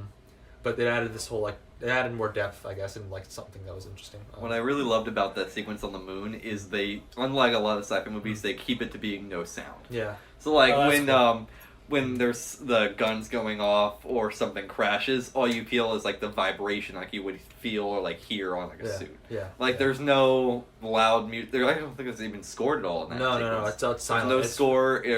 All you can hear is like Brad Pitt's breathing. Is all you can hear. Yeah, and like I think that was a scene that stood out to me, and I thought That was great. That's And the other shot is slight spoilers, but on Mars when he gets out of the hatch and he sees the like the sun is coming down and he sees the rocket waiting to take off on Mars. It's that was a beautiful shot. Like there's That's there's a lot of like visually I think, and also the way it was shot, like the visual effects and also the cinematography. Cinematography is amazing. It was really good. It was outstanding, and I thought, I was like, okay, like I could first of all maybe compare this to Apocalypse Now, but I'm just like, they're trying some different things with light and everything that I could almost I could relate it to 2001: A Space Odyssey. Honestly, to me, it felt like it was very much trying to be 2001. So like that's why like I was like they're trying to kind of like maybe elevate that a little bit, but I couldn't help but compare that to. But I don't know if anything could ever be as good as 2001: It's Space gonna be Odyssey. difficult to be Yeah. as good as that. Yeah. It's But hard to beat. you know, it was getting to that level where I'm just like they're trying different things with lighting. They're making it like as realistic as possible, but also adding these elements that like are that are unique to it. Space Monkey sequence. Yeah, that was threw me off a bit. It was definitely something that threw like a lot of people off, and it definitely threw me off. But I liked it, and here's why. Yeah. The entire film is going for more of this like realistic approach as to like maybe the future of space expedition and colonization and stuff.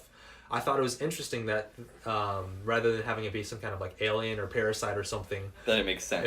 it makes sense because like when they to put this in context, there's a Distress ship, signal. yeah, that's Okay. a ship that's sending a distress signal, and there's no there's no communication.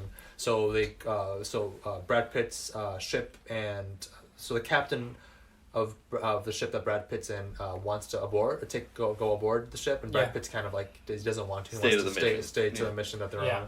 on. But they end up going aboard this ship, and there's nobody there. Everybody's dead, and the captain dies, who wanted to go aboard the ship. And there's a scene where like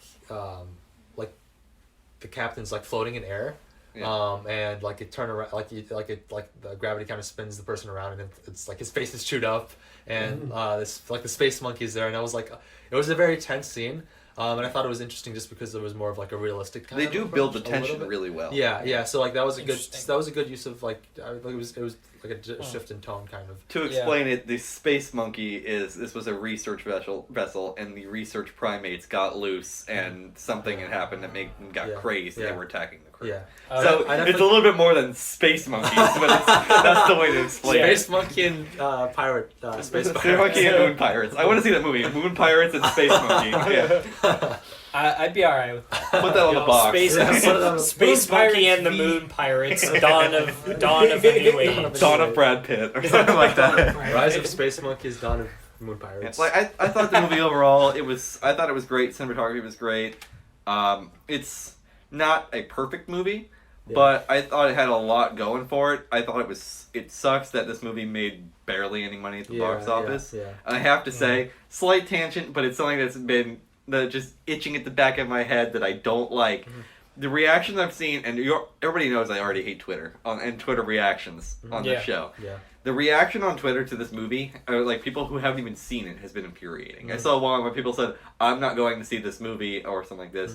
One said, there was some headline, Ad Astra proves that in cinema, white men can still prove that even on a universal scale, they can make everything about them. I'm like, that's not the point! Like, the point is about, This even on this father- universal scale, it's about a father and Father-son son relationship. relationship, even on this solar system wide scale. That's the point. It's not meant to be about, we're making everything about us. It's meant to be about a father and son in the face of this major global catastrophe. And this son who's trying to almost live up to his. I He's trying to live up to his father, who's also trying to get out of the shadow of his father. I thought it was really interesting because Tommy Lee Jones, his character, is meant to be like this legendary NASA astronaut. But there's this revelation where he finds out that Tommy Lee Jones. Spoilers, by the way. Yeah, Don't worry about it. are you You're okay? fine. Okay. It's been out for a month. Like we can say. I'm the, probably never going to get to it. Just No, you're good. I mean, not it's- as a knock I to would the ch- film. It's just I'm probably not. I would check it out. I mean, I think that space movies, for me, like recently, especially with Passengers, have been letting me down. Yeah. But I was gonna say there was a revelation of Tommy Lee Jones' character where he figures out that he wasn't like the legend that everybody made him out to be. I forgot what he had done. Oh, I remember. But okay, yeah, but like Do you essentially, guys want me to share? Go ahead. Okay. Yeah. Spoilers. They find out that Tommy Lee Jones kind of went space crazy and killed his entire crew. because his main mission, I think, Honestly, the trailers kind of spoiled that. felt like that's how the direction was going to go for his character. Yeah. But because he becomes crazed because his like main goal in life is to find life Outside of our outside solar of system. the solar system, and like at a certain point, people will give up on him, and they start to like question whether or not this should even be a thing we should continue with. So there's like this, And he's like, no, we have to stay here and finish the mission. Yeah. And he ends up, I think, jettisoning the life support stuff and just kind of keeping. And it ends up being him alone out there for 30 years. I thought the movie was great. The only thing I noticed was, and it's very realistic in terms of the way likely the future is going to go. In terms of like when they get to the moon, everything has like these corporate sponsorships. So it's like he lands on the moon and there's an Applebee's, there's a Subway, there's a Nike. Like That's funny. and he addresses. He's like, he even makes a point in the movie where he's like, why are we spending so much money to get out here when we're just bringing the same problems from Earth out here or something like that? Where he's like, I thought that was interesting because it's very likely when we get to, and then they have it's the rocket, and it's like a commercial rocket flight out there, and it ends up being, I think it was like Virgin Air or something like that. And then like a lot of the rocket ships have like Lockheed Martin on it and stuff like that. Like they've made it very realistic. There was even an ad I saw on Instagram where it was like one of the heads of Lockheed Martin talking with the director of Ad Astra about how they wanted to make a commitment to it being as realistic as possible. And like It's realistic. I think it's great. A lot of great shots. People just dismissing it because of stupid reasons has been my issue with this movie. But I think I haven't seen First Man. It's been a while since I've seen Gravity. I think this movie's personally better than First Man. I liked First Man, but I think Ad Astra's better simply due to, I think it has an more interesting story. Personally, even though Neil Armstrong was a real person, I think they kind of gloss over a lot of things. But I think the one thing it has in common is focusing on one person rather than the whole space mission. And a lot of the close-ups on the actor. I also think that I didn't have a problem in Ad Astra with the narration as much. I do think it was very much a Blade Runner situation where maybe it was the studio, the producer saying, I don't know if the general audiences are going to understand this, so we need to have some way of explaining what's going on. Yeah, it sounds like a studio interference. Which I think that took away a little bit from Brad Pitt's performance, because his performance in the film is well done, but I think that he would have had a lot more, like they would have given him a lot more depth had I not had everything explained. Every emotional. I would expect like a director's cut or something. Also, the poster. They had such a great early poster. Oh yeah, the poster. The one where it's black, but it's like a. Oh, I thought you were talking. A scratchy white astronaut suit, kind of like floating in the center, was a really great simplistic poster, and then they replaced it with the generic guy turning around over his shoulder, looking at the camera. It's like you gotta give the most generic looking poster. You had a really cool one. Wait, which one?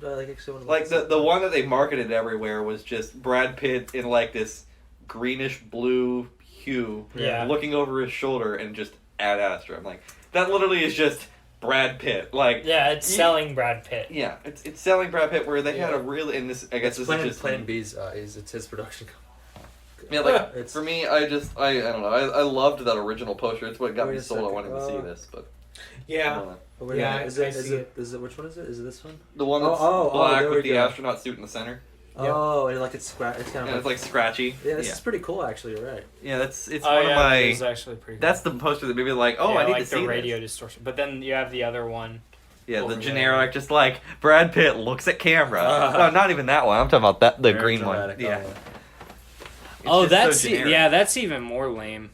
Yeah, it's just the most generic poster. Yeah. Also, Donald Sutherland's in it for like 5 minutes, and he was great with what he was in. I would say that. That's but I do recommend, it's might as well. I don't even know if it's still in theaters now, but when it eventually comes to streaming, or if anybody even still uses Redbox or anything like that, give it a shot. I do think it was worth seeing in theaters because of the big screen, but if you can find a 4K Blu-ray of it for $20, you can get a couple watches of it. Yeah. It's worth it. Caleb, how quickly can we go through your topic? Probably not. So I think we'll just all right. Then let's hold off for next week. That way we can talk spoilers because Ezra hasn't watched. Yeah, I'll make a point of watching. Get yourself caught up on Crisis. Yes. I will. Do I have to watch the other shows? Just Arrow. Just Flash and Arrow. Okay. And watch specifically Flash first. Thumbs up from me. Make sure you do Flash first. Yes. Flash first, then Arrow. Yes. Okay. Good to know. Despite how tempting it is, because I know it's tempting. It is tempting. All right. So with that, we're going to jump into our hour 40-minute long topic. I don't know how long this is gonna go, but the topic this week is things that we love that were once great, but now are not so great, and we wish they were better. Specifically in entertainment. Yeah, specifically in entertainment. And this has a couple of caveats. No Star Wars, because we've talked about Star Wars enough, and we all disagree on that. Franchises, so that's where franchises, or if there's a director you want to talk about. So an author, something like that, you can mention. You can even mention a band if you want. Yeah, band. It's entertainment. So no Star Wars, and then for Sawyer, no Metal Gear, because we talked about Metal Gear and the fall of Metal Gear so much. Yeah, you already know how I feel. So you can go listen to a previous episode to know. Pretty much any episode. Any episode before 2 weeks ago. Yeah, probably. So with that, I'm actually gonna lead us off just to set the tone a little bit. I'm going to hit you with Sonic the Hedgehog. 25th anniversary? No, the 25th anniversary was 2 years ago. So what was the Sonic and Hedgehog thing you just pulled up? Today, I didn't realize this. Thanks. I forgot about this. Thank you for mentioning this. But today is the 20th anniversary of Sonic and Knuckles, which is the fourth game. It's either fourth or fifth. I don't remember when Sonic CD came out, but it's fourth or fifth in the Sonic, the original Genesis Sonic games, and then Sonic CD as a Sega CD game. And Oh, Sonic the Hedgehog, how I love you. But the I was introduced to this series with the adventure games, which came out, or at the GameCube re-releases of the adventure games. Right. So this is about 04, I think, somewhere around there. Yeah, 04 is probably a good. I was about 6 when I first started playing games, I think. Mm-hmm. So and Sonic was what really introduced me to games, I think. Like, it was Sonic, Mario Kart, and Super Monkey Ball were like the three sort of things that got me into video games as I know them. And Sonic Adventure DX, people like to make fun of Big the Cat, but the rest of the game I think is perfectly good. I think there are only like the Sonic stuff is great. The Tails stages are fun enough. The Knuckles stuff can get a little tedious, but it's not horrible. Amy's levels are not the greatest. They're a little slow and plodding. Big the Cat is a fishing mini game, and it doesn't really work very well. I typically like fishing mini games. If they remake Adventure, I would want them to like really refine Big the Cat so that the fishing mini game is fun.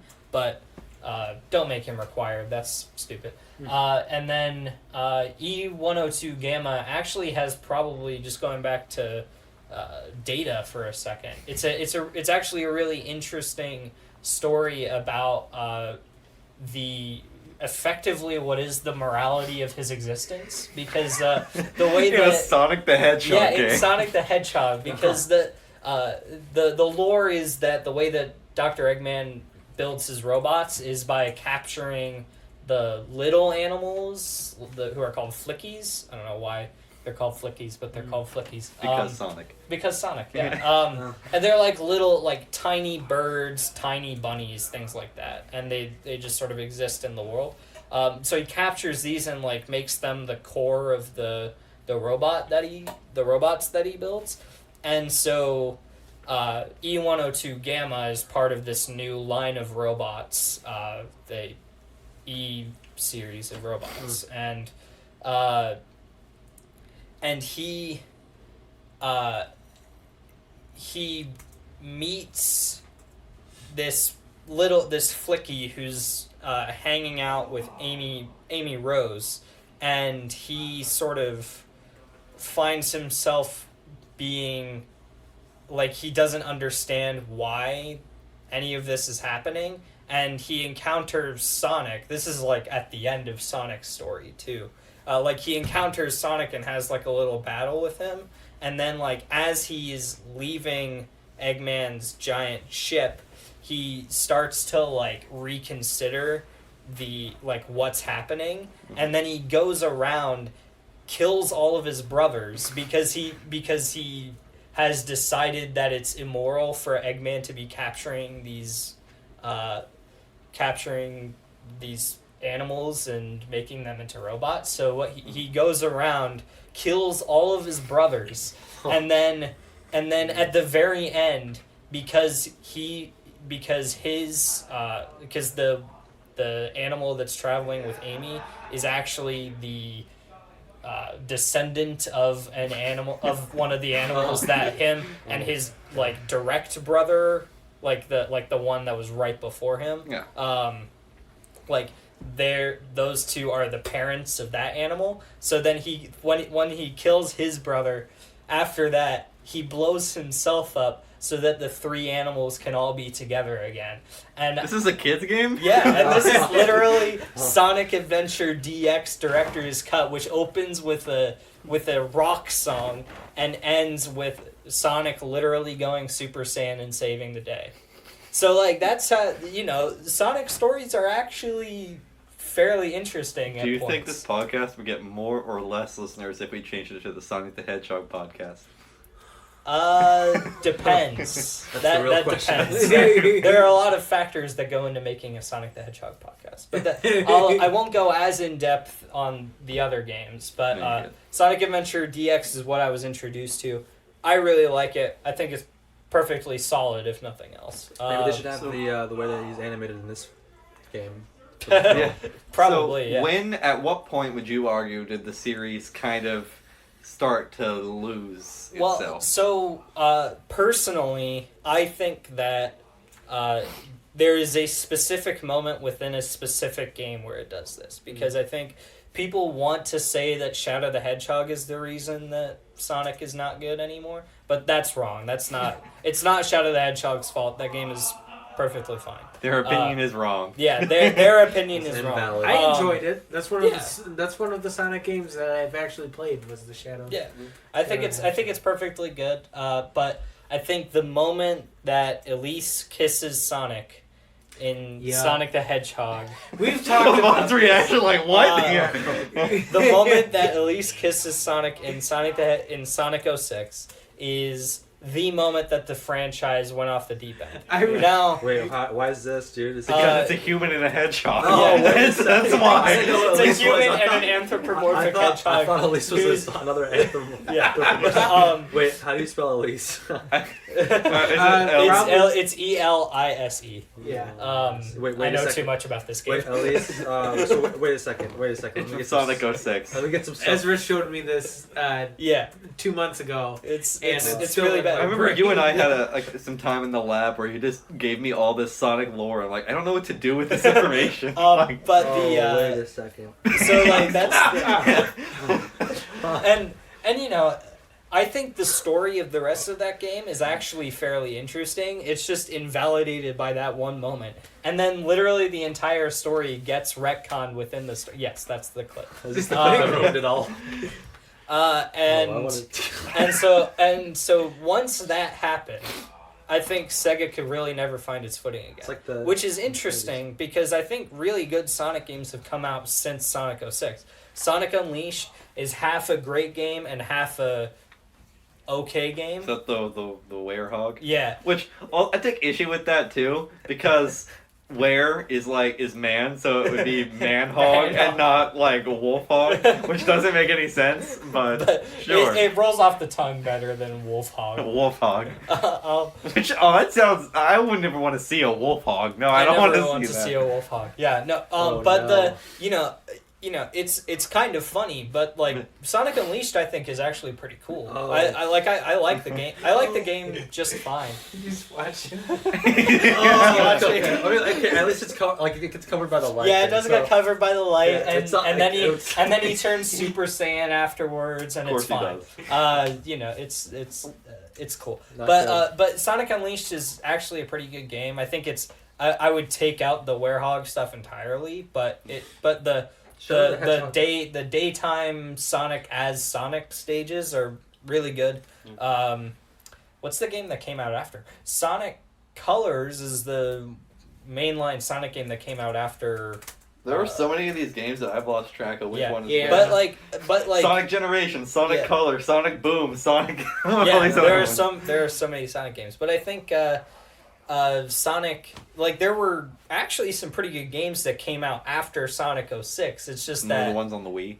Yeah, there were, and then there were ones on the Wii that were not as good. I really like Sonic and the Black Knight. I think Sonic and the Black Knight gets too bad a rap, but Sonic and the Secret Rings, which is Sonic in the Arabian Nights, is a little bit more suspect. Although it has a pretty sick moment at the end. I'll show that to you guys. Sonic Generations, is that good? Sonic Generations is the best Sonic game, bar none. It came out in 2011. 9 out of 10. And it's the best Sonic game. I wouldn't say it has the best story because I think that goes to something else. But Sonic 06. Yes. No. Probably Shadow the Hedgehog, but Sonic Heroes. It seems pretty cool. Sonic Heroes is a good game, but that came out before Sonic 06. The only things that I know about Shadow the Hedgehog are that people want him in Smash and that he's kind of an edgelord. Are the only two things I know. We gotta have Sora for Smash. Those are both true. They're both facts. And only one of those is actually going to happen. Yes. Or has happened. Yeah. Oh. But recently, Sonic Forces came out. Mm-hmm. Not a good game. Would not recommend it. I just think it's funny how in the same video of the kiss, like they edited this in it. They edited Tails like covering his covering his eyes. But the and then Sonic Mania came out. I don't really count that because Sonic Team proper didn't develop it. And then Sonic movie. I have seen they apparently recently announced or released a photo of what he's actually going to look like. It leaked. Yeah, he actually looks pretty good in the leaked photo. Dude, but the Sonic movie has like 700,000 dislikes. It's not as many dislikes as what's the one that has the most dislikes of all time? I thought this one was there's it was recent. The movie trailer with the most dislikes of all time. It might have been Ghostbusters. It was shoot. What was it? I thought it because it surpassed Justin Bieber's. I think it was Call of Duty Infinite Warfare. Yeah, that's what it was. Yeah. When they were like Call of Duty's going to space, we're all just like, oh. Yeah. And I believe the Reddit comment for when the response about Battlefront 2 is the most downvoted comment in the history of social media. It's like several thousand comments. Yeah. Oh wow, 3.8 million dislikes. On the this is the Sonic movie? No, Infinite War reveal trailer. Oh, yeah. So the Sonic movie, maybe it'll get better. I have to confirm my age to watch this. I need That's how bad. So you can watch Kit Harington talk about space. Yeah. Wait, he was in that? He was the villain in Infinite Warfare. That's funny. Well, did I complete? Yeah, because nobody played that game. That's the problem. But just to wrap up on Sonic for a second, so we can go off into other places. Just like his Call of Duty could very well be a series that needs to be. But I just want to say they can drop a new trailer and blow my mind. Yeah. I'm open to that. Maybe don't play Gangsta's Paradise again. Is that in the? Play some other '90s song. Yeah, play another '90s song. Just play like an early 2000s rock song. Yeah, because that's what. Play something from Busta That's Rhymes. like the identity of what people like about Sonic is basically just early 2000s punk rock. Yep. Yeah. So like if play you some just Weezer. Play some Weezer. I'm saying Busta Rhymes. Play Busta Rhymes. Don't play Busta Rhymes. Just only overlay his audio from Halloween Resurrection. Exactly. Oh no. So Sonic, they're in theory releasing a new game next year. Could be good. Could be a launch title. Probably not going to be very good. Could be a launch title. That'd be pretty cool. I don't know. Sony's we got our launch lineup. We've got a new Batman Arkham. We've got Ghost of Tsushima. We've got Last of Us 2. And we've got Sonic 2020. Sonic 2020. The Hog Rises. The Hog... Wolf Hog Rises? The Dark Hog Rises. So with that, that's the new Shadow game, the Dark Hog Rises. No, first it's Shadow Begins. And then the Dark Hog. And then the Dark Hog Rises. Shadow the Hedgehog Resurrection or some generic title. I'm watching like this that. Sonic the Hedgehog fan film, spec film.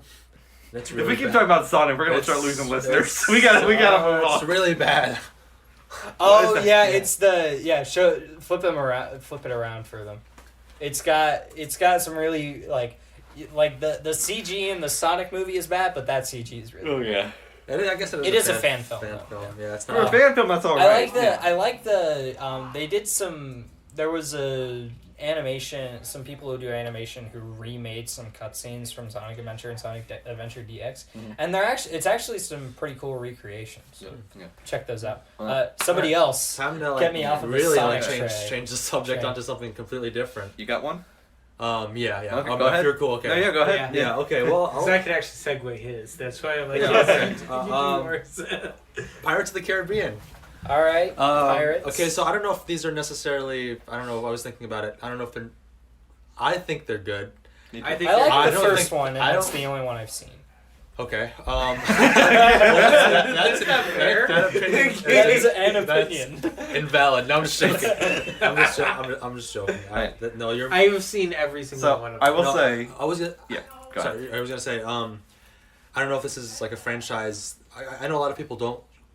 So I know a lot of people like the big earlier films, and like progressively Yeah. kind of not as good. But I think I don't know. Maybe it's just a childhood like kind of favorite of mine. I used to watch these films with my dad. But, it was just something fun, like a nice little like adventure, like kind of. Yeah, we were like as a kid, and like even like the 2017 one I watched. Some of this like the action like choreography and stuff was pretty impressive, and like Yeah. Johnny Depp was made for this role. I mean, he's my biggest problem with I think that Pirates kind of winning is he was never supposed to be the main character. Yeah. It's Will Turner. yeah. Once they have kind of made him the star is Yeah. when the series to me Yeah. starts to go downhill. Yeah. So are you talking about the fourth film? Yeah, I'm talking about the Yeah. fourth film. Okay, so like for me personally, and I don't want to like hijack Ahmad's topic. I liked the But- fourth film. I'm Like, okay. gonna say I liked all of them. I definitively do not. I definitively dislike. I think Okay, well, the well, first here's one. the thing. Here. Okay, maybe it's just I We got haven't some conflict. Maybe I on haven't. This is like the Tobey Maguire Spider-Man movie. But maybe it's because I haven't seen it in a while. It did come out 2011. My the way I view films is significantly different. Have you watched it since pretentious 2011? eye. I saw it like a couple years later, 2013. So Okay, well, have you watched it Yeah. since 2013? No. Okay, how old were you in 2013? I was in. I was 13, and you're a year older than me, so you were probably 14. Yeah. 14. So it's been a little while. It's been a while, but I mean, Wow. I don't know if you've seen the 2017 one. I did, I saw that yeah. a couple years ago. My freshman year, summer of freshman year, here, and I also like that one. Even though I know a lot of people. I With saw that it in one- Disney World. It was a bit of Well, That's one way to see it. Yeah. the fifth one. Right, yeah, the fifth one was. It was a return to form a little bit, but it was also at the same time, I still disliked it. The problem is after 3, I feel like that's where the series goes downhill. I think the first 3 are really great. I love watching all I know of people them. have My favorite issues- one is the third one. Yeah. For me personally, I'd say the first one is probably the best made. Second one is my favorite one personally, just because it has that true adventure spirit that like those classic adventure movies had. Like I love the theme song. Right. I love the soundtrack. I love some of the sequences. I think it's as cheesy as it is. I love when they're like on the wheel Oh, and it's no. going. Oh, Yeah. yeah. That's a classic. That's a classic. And then when they're doing the little the swinging back and forth and stuff. Yeah. Well, like that was like fun. stuff like that. I guess I don't know. Maybe that's what I don't know if I necessarily appreciate the stories as much later on, Yeah. especially because it kind of devolves into something I mean, it's inherently like ridiculous and stupid. right. But it's fun. But it's fun. Like that's yeah. why I think that's what I'm attracted to. Is just like I love these set pieces. I love the action, like choreography, and like I love how like these characters, specifically Jack Black, are put into like these situations, and I think that's maybe Jack Black. Oh, I'm sorry. Wait. Wait. What if they had Jack Black in these films? Jack Black is Blackbeard. Wait, That's- what about? Do you have some insider information Yeah. you don't know about Yes, the reboot? actually, Jack Black will be playing Johnny Johnny Depp's character. Jack Black plays Johnny Except Depp. except they don't address it at all. It's just like something. It's just something that happens. Jablinski Games Jablinski in Games Pirates and of the the next Pirates Caribbean of the 6. There's a new Jumanji movie coming out. I thought like Um, the first one was the best one. Second one's my favorite. I thought the Yeah. third one gets a little bit convoluted, but I overall liked it. I think all the stuff they did to like appease China by the third one, I had a couple issues with. Yeah, I definitely like. I think I'm more on the same. Yeah. Like if I'm thinking about these like a little bit more like technically and also just like story structure, I think I would agree with you. I think the first one's the strongest one. The second one was also really well done, but I think the third one was also a favorite of mine. Yeah, me too. I love the ending sequence. Yeah, the ending Yeah. sequence. But that one, I think that one's where it starts to get a little shaky, and then the fourth one's obviously not. To me, it should have ended with the third one. The story was over. Yeah. Will Turner's story was over. Yeah. Jack still gets to go on his own adventure, but we don't have Yeah. to see it. And Right. it ends that arc. Yeah. The fourth one just kind of feels like the search for more money. And Yeah. it's literally that's what the name should have been. Yeah. It's the search for more Because money. because the third one, the reason why I like it so much, it feels like you get those end of trilogies and you're like, man, the third one was a disappointment. I wasn't disappointed. I was Yeah. not disappointed whatsoever. I thought, like, in terms of like ending a series, that's how you end it. Like it goes out with a bang, Yeah. and like it wraps up all the plot arcs, and it leaves characters where they're supposed to be. Yeah. Everything And- is good. Yeah, it's by the And end. I was like, this is great. That's why I loved the third one, I think, the most, because it had the most action, I think, personally. You can argue the first one, too. I love the first one, too, as well. Like, the first and third are equally tied for me. But the third one probably has the edge more because of way it ends characters. Yeah. And I think that's just... That's a good point. I mean, Yeah. and like, I definitely, that's one thing, or just keep, I like thinking about it now, I get goosebumps, and it's just like, Right. I like that, I love that feeling anytime when, like, I love Yeah. it, I love and hate it, but because, as soon as the movie's over, you're just like, you have this feeling where it's just like, these films are so like, they're like, it's the pure escapism for me, Yeah. and like when it's over, you're just like, There's I some of want- my like, I favorite want Disney more. movies are these movies. Yeah, Like, that, yeah. that trilogy is some Yeah, of my like, favorites. yeah, and like, And my and- other big issue is I don't like how Jack regresses after the end of the third movie. Yep. He grows as a character in the third And then movie, he and goes by back- the fourth one, he's just back to being regular Jack Sparrow. I do agree with that. That's a Like, good point. and same with the fifth one. It kind of goes back on everything he learned in 2 and 3. Yeah. And I also think his performances are pretty much forgettable. in Oh, it's a the paycheck last for two. him Yeah. after Yeah, 4 and it's- 5. it's- It's a yeah. paycheck. And I'm sure if I'm the reason why I mention these films is I'm sure if I go back and I watch, especially the later ones, they probably wouldn't be as good. Most definitely wouldn't be as good. I went back in summer 2017 before the Yeah. fifth one and rewatched them. So it has been a little while, but I Right. rewatched them relatively recently. Yeah. The first 3 to me still hold up. I Yeah, the really first enjoy those one- first 3. yeah, I mean, I only recently watched the first one, Yeah. and I thought what was most interesting to me about it was that they usually in movies that's set in like older times like this, it's usually dark, Yeah. gritty, a really like, let's look back on how terrible And then these in a lot times of- were for everybody. In a lot of And- ways, that's how it is almost depicted.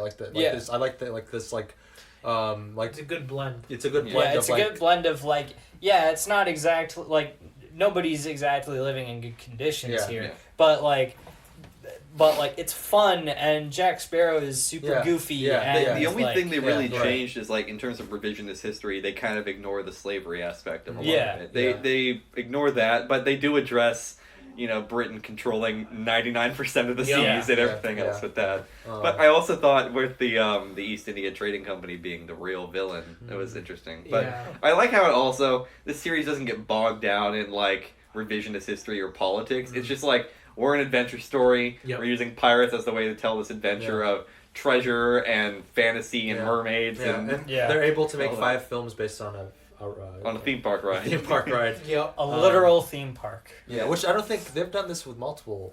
They did Haunted Mansion They're with Eddie doing Murphy. Yeah. right now. They're doing Jungle Cruise is Jungle happening. Cruise, Which yeah. actually, I saw the trailer for that. Complete side note. It kind of looks like what they did with Pirates is what they're doing Yeah. with Jungle Cruise. Interesting. It That's cool. looks kind of like a cross between the first Pirates and the original Brendan Fraser Mummy. So I like, could you get- should check the trailer out I for could that. Get behind Actually, that. Yeah, I could get behind. yeah. I mean, Yeah, I can look at, but yeah, going. I on mean, to hopefully 45. there's it's something. I just want them to make something good. good that's different. Just Right. like as much as I should say, wrapping Well, they're up Pirates. rebooting it. They're Rebooting rebooting. Pirates. Yeah. Yeah. Oh, Well, Oh, that's allegedly. right. If it even happens, because Yeah, if it happens. I The don't other- want them to. They should, I think. Leave it at I think, 3. Yeah, well, I think studios got something wrong when they saw all of these Spider-Man reboots. Yeah. Like they thought that it was a good thing, but no, you need to wait like at least 20 years to reboot Yeah. something. you can't just reboot do it like 4 years later. Yeah, and like, that's that's not- in MCU in the MCU and like Marvel's case they had to for Spider-Man. Yeah. So Like, Like they're the only not reason even- they would for Pirates is, and Yeah. they should see the returns on the box office have been diminishing every Oh, yeah. every movie. well, these Well, these and films they're also not- some like you mentioned like China and like them having to appeal to that kind of Well, audience. they do major in China. Major like for these films do so they make so much money outside of the U.S. Yeah. Insane. Yeah. Which is And about- and just pull an example. Matrix 4 is not a reboot. It's Sequel. the Matrix 4. And Yeah. like so I think they were discussing a Matrix reboot It too. was. But then they just decided to do Let's just make 4. 4. Because I mean, there was no way they wouldn't get Keanu on board. So Yeah. like it was. And so It's gonna be...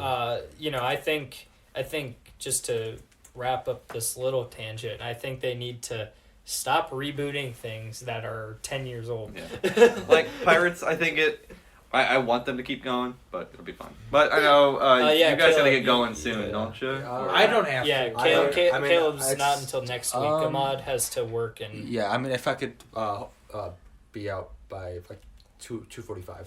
2:45. Yeah, okay. we got okay, time. we got Yeah. time. Okay. Yeah, we'll wrap it Caleb, up. what's by your So, as a segue from Pirates to another pirate, I am going to be talking about Assassin's Creed, and where my argument is, I think I would say Black Flag is where this in my okay. So Really? this is As the first bad one, or because like a This lot is- of people say Yeah, Black Flag a is lot one of of the best people- ones. a lot of people argue. This is why I said earlier. I'm like, with this topic, I It's am going to gonna be get of the opposite controversial. of the popular opinion and say that Black Flag was when this franchise started to go downhill. Okay. In my opinion. Sawyer just nodding his head in superiority. So I'll just I guess I'll go a quick rundown of how well these games went and then how and I think that the first game is very primitive. It's very simple. You know, the first game is okay. That's essentially the first game. Yeah. That's all you need to. And there's It's an early PS3 game. Yeah, that's why. it's very simplistic. There's not much to it. But you get to the second game, and the Ezio trilogy is by far the definitive Assassin's Creed games, as far as my book. Yeah. Like, they're a I would lot agree of with fun. I think the only weakest one is Revelations, and that's. Oh, sorry, you have some things to say. You got some. What do you got? What do you got for us, Sawyer? I'll let him finish first. I think an argument can be made for Brotherhood a little bit just because of how short it is. But Revelations is... It's just meaning by weakest for Revelations. I like Revelations, but the problem is it takes place in a new area. So it's weak in that aspect. Is it I think jarring? You think it's a jarring? I think it's a bit jarring, but okay. most people didn't. I thought it was just a minor jarring. I'm like nitpicking Revelations here. Okay, I love the Ezio trilogy. Okay, it was like I. But like Revelations is the weakest one Yes. of the bunch. I also love Assassin's Creed 3. And I'm also in the minority on this one. Yes. I agree with you on this, actually. I enjoyed Assassin's Creed 3. Assassin's Creed 3 was... colonial era. Yeah, this is Yes. the revolutionary one. This is the revolutionary one. I thought it had a great opening sequence. Like, you're playing... I didn't know this at the time. Like, you're playing a Templar for, like, a good hour or two in the game, which are the main enemy of the series. And you don't know that until... You get to that moment, and you're like, and it becomes much of a family drama in the third one, and that's why I really like it.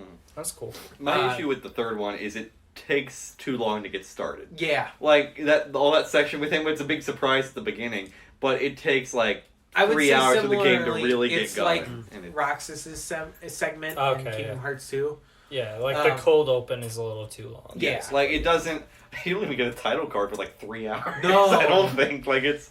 Yeah. It's a long time. To me, I don't think the game really gets started until you take control of Connor Yeah, I think so too. or whatever his real name is. Yeah. That's one thing. That's his English name. Yeah, his English name, Connor. His Native American name, I've tried, but I do not know how to pronounce it.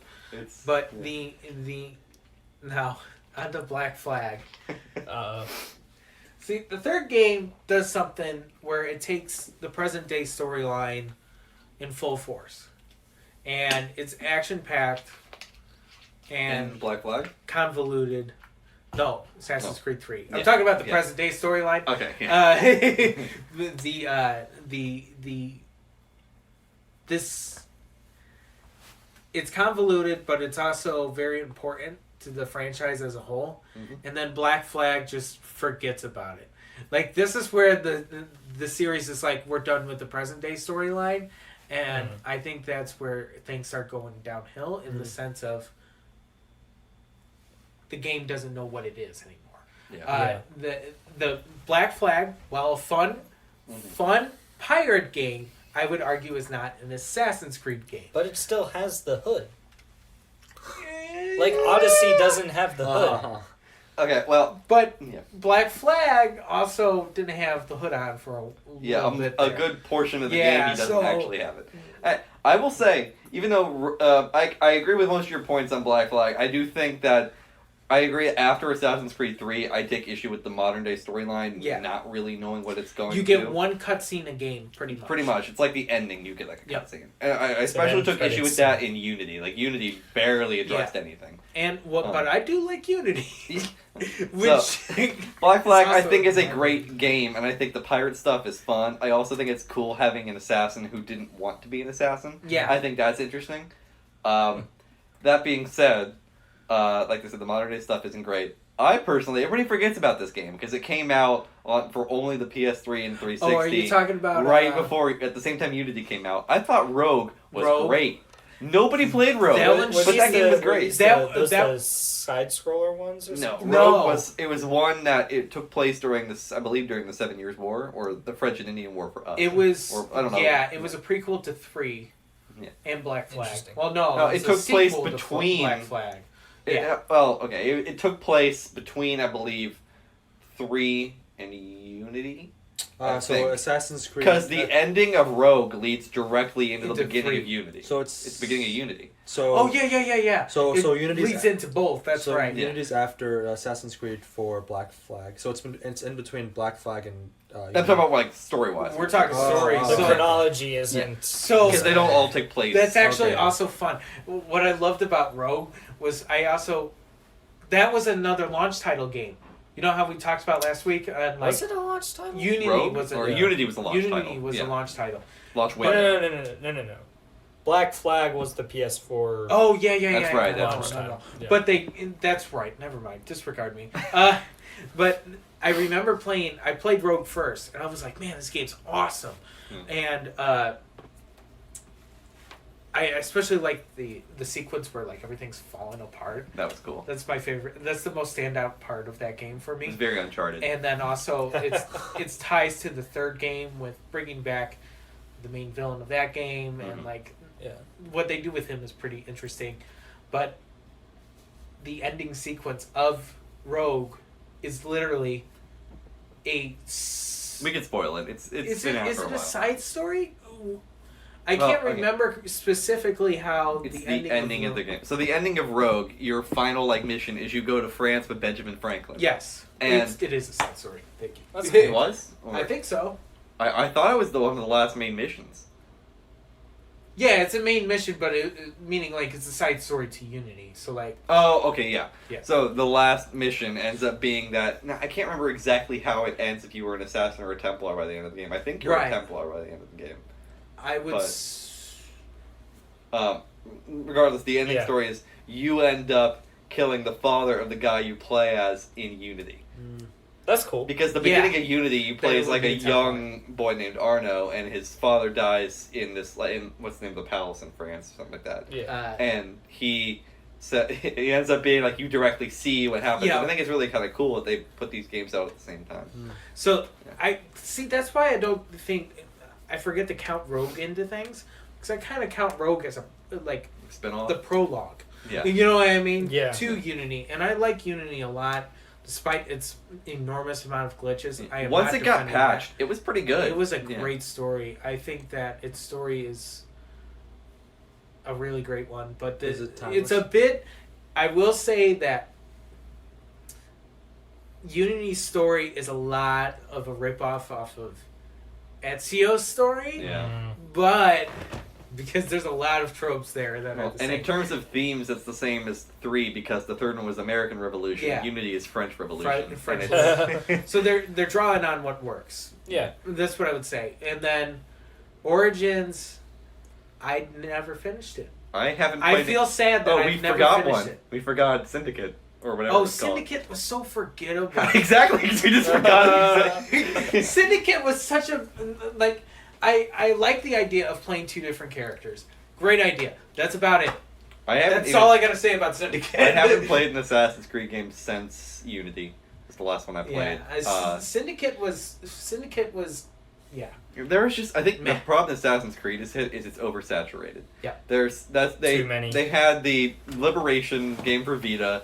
They had the Chronicles like side stories 2.5D side scrolling games, which were pretty good. I played them on my Vita, but that there's too many is the problem. They need that, and my biggest problem is even though Unity, I presume Syndicate, and all of them kept the core gameplay. After they had a game every year ending with Syndicate, and they said, okay, we're gonna go back to the drawing board. Origins and Odyssey, from what I've seen, have very little to do with Assassin's Creed. The gameplay is completely different. I don't know about anything with the story. It goes back almost thousands of years before everything else has happened. Yeah. And they got rid of the hood. And that's Bayek has one, doesn't he? I thought Bayek had one in. I don't know anything about Assassin's Creed. I just are you talking about Origins? Yeah, Origins. Yeah, I have an issue with a series forgetting what makes it and cool that's in my the first point. place. That is my exact point with why Black Flag, I would say, is the culprit of all of our Assassin's Creed games that came after. There we go. Yeah. I would say, like, in terms of gameplay, like, if we're talking story, it starts to go downhill with 4. If we're talking gameplay, it starts to go downhill in terms of losing itself after Syndicate, I would say. I would say on Syndicate. No, I haven't played that one, so I don't know. But I would say, like, at least... Actually, well, no. The reason why I say on Syndicate, it's Assassin's Creed games have this copy and paste formula where every 2 years they every 2 years they come out with 2 games. These 2 games have the same gameplay style. Yeah.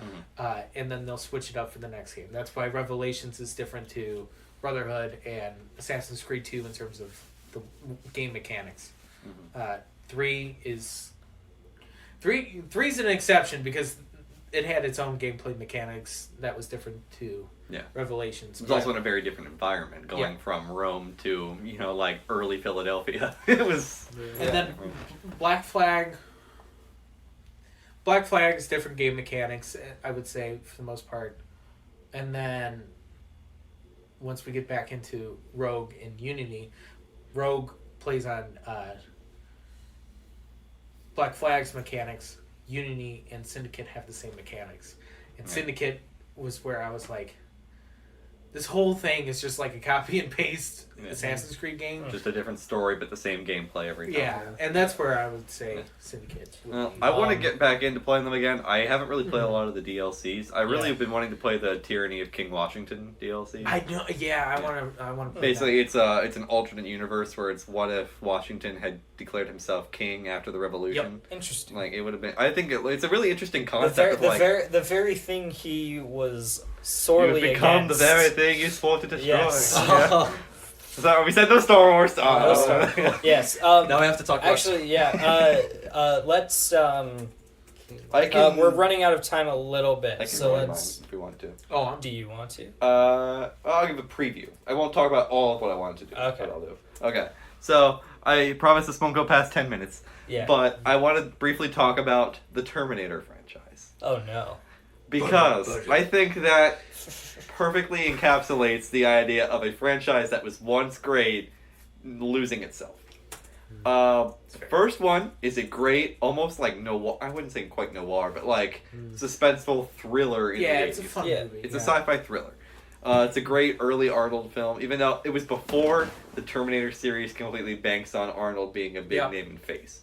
He was a character in it, but it wasn't like, go see Arnold in The Terminator. Yeah, it was specifically designed to be a one-off film. Yeah, it was just like, this is the villain, but it's really about Kyle Reese and Sarah Connor. Yep. Okay. The second one, because James Cameron is still at the helm, he realizes it's about Sarah Connor. There's a different Arnold Terminator, because Arnold was huge at the time. Mm-hmm. But he doesn't make the mistake of making Arnold the main character or the main face of the franchise. Yep. He's the one in all the posters because he's the biggest name, but it's not about him. Yeah. And the series also doesn't completely bank on nostalgia. It pushes things forward. rather than it being, a typical, let's go back and do the same Sarah Connor being this frail civilian being hunted by this monster. It's not that. This new one, or I guess not the second one is no longer a suspense, almost thriller horror film. Yeah. It's an action movie. Yeah, okay. You've seen them, right? I have seen the first, the second, and then the fifth. Okay. And Ahmad, have you seen any of them? I've seen clips of the third one. Okay. I've seen first, second, clips of the third one. I've seen the third one, but I don't remember it. Okay. I've seen the fourth one, Disappointment. Yeah. Trust me, I'll get to that. Fourth one I've seen, and then fifth one I saw, also bad. Really? And then And I haven't seen any of them, but I've seen clips from 2. Okay. So 2 is basically becomes an action movie. Yeah. There's the T-1000 played by Robert Patrick, who did come to BGSU at one point briefly. Yeah. But did you meet him or no? I mean, this was years ago. Oh. Well, I thought as a visitor you meant, or no, like as like a student. Wow, that's pretty. It was brief. I think it was had to do with athletics, but anyway, that doesn't have anything. Yeah. He was a great villain as the T-1000 in that he. I think it does exactly what a sequel needs to do in Terminator 2. It amplifies everything. The characters show significant growth. There's a point to everything that's happening. It's not just doing the same thing again or just throwing nostalgia at us. Yeah. Really, the only nostalgia I believe is the "Come with me if you want to live" line, which is, but it's also not used in this movie as nostalgia. It's used as how the tables have turned. Yep. Because I believe it was in the original one. It was Kyle Reese saying it to Sarah Connor to get away from the Terminator. In this one, it's the Terminator saying it to Sarah Connor to get away from another Terminator. Yep. Yeah. So there's a reason for it. It's because look at how things have changed. Yeah. It's not just used as a, hey, you remember that famous line? We're gonna use it again. Well, it's just the way the second one expands on time travel. Yeah. And everything about the second one is bigger and builds on that world. Yeah. Whereas the others, like you said, try to recreate. The second one is arguably to me is one of the best sequels ever made. Okay. I think it does exactly what a sequel should do in terms of making things big, not necessarily always bigger, but expanding things, giving us more of the world, showing character growth, and I think it has one of the most emotional action movie endings of all time. Also being very just well crafted. It's a very well crafted movie, and the CG was for its time amazing. Yeah, James Cameron brings it in. So now moving on to the third movie. Yes. Terminator 3: Rise of the Machines. Now, that's a funny title. I personally don't think this movie is as bad as the ones that follow. It's not nearly as good as 2 or the first 2. It starts to delve too far into the cheesiness aspect. It also tries too hard to be another Terminator 2. It doesn't do the thing of what Terminator 2 did, where it builds and amplifies and tries to be a different thing. Yeah. It just says, people loved all this stuff in Terminator 2, let's do it again. And it does. They deal with the action sequences. They pretty much try to copy the exact same sequence of when the T-800 gets his signature leather jacket and all that. I saw 3 now that I remember it.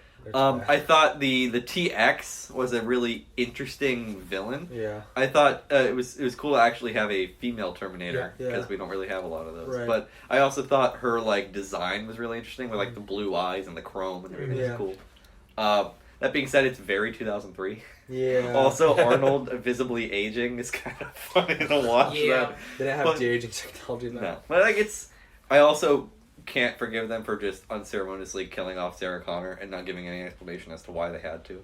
Yeah. Huh. Yeah, in between movies, they're just oh, nope, she's gone. It's really? Really? Yeah. Weird.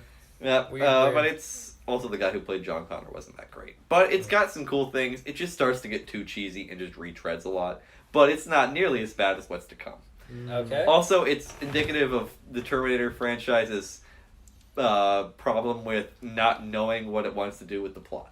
Because the first one was okay, we're introducing this world, and it says, oh, Sarah Connor's now in this world, what's she going to do next? Yeah. It didn't have to have a sequel, but it left off on the possibility of a sequel, but it also ended the story that it was trying to tell. Whereas in the second one, it arguably ends the story. They say, we're not chained to our fate, we stop Judgment Day, spoilers, but it's been out for 30 years. Yeah. It's Spoilers, they never stop Judgment Day. So in the second one, they're like, "Hooray, we stopped Judgment Day. We're not chained to our fate. John is saved, and everything is back to the way it should be."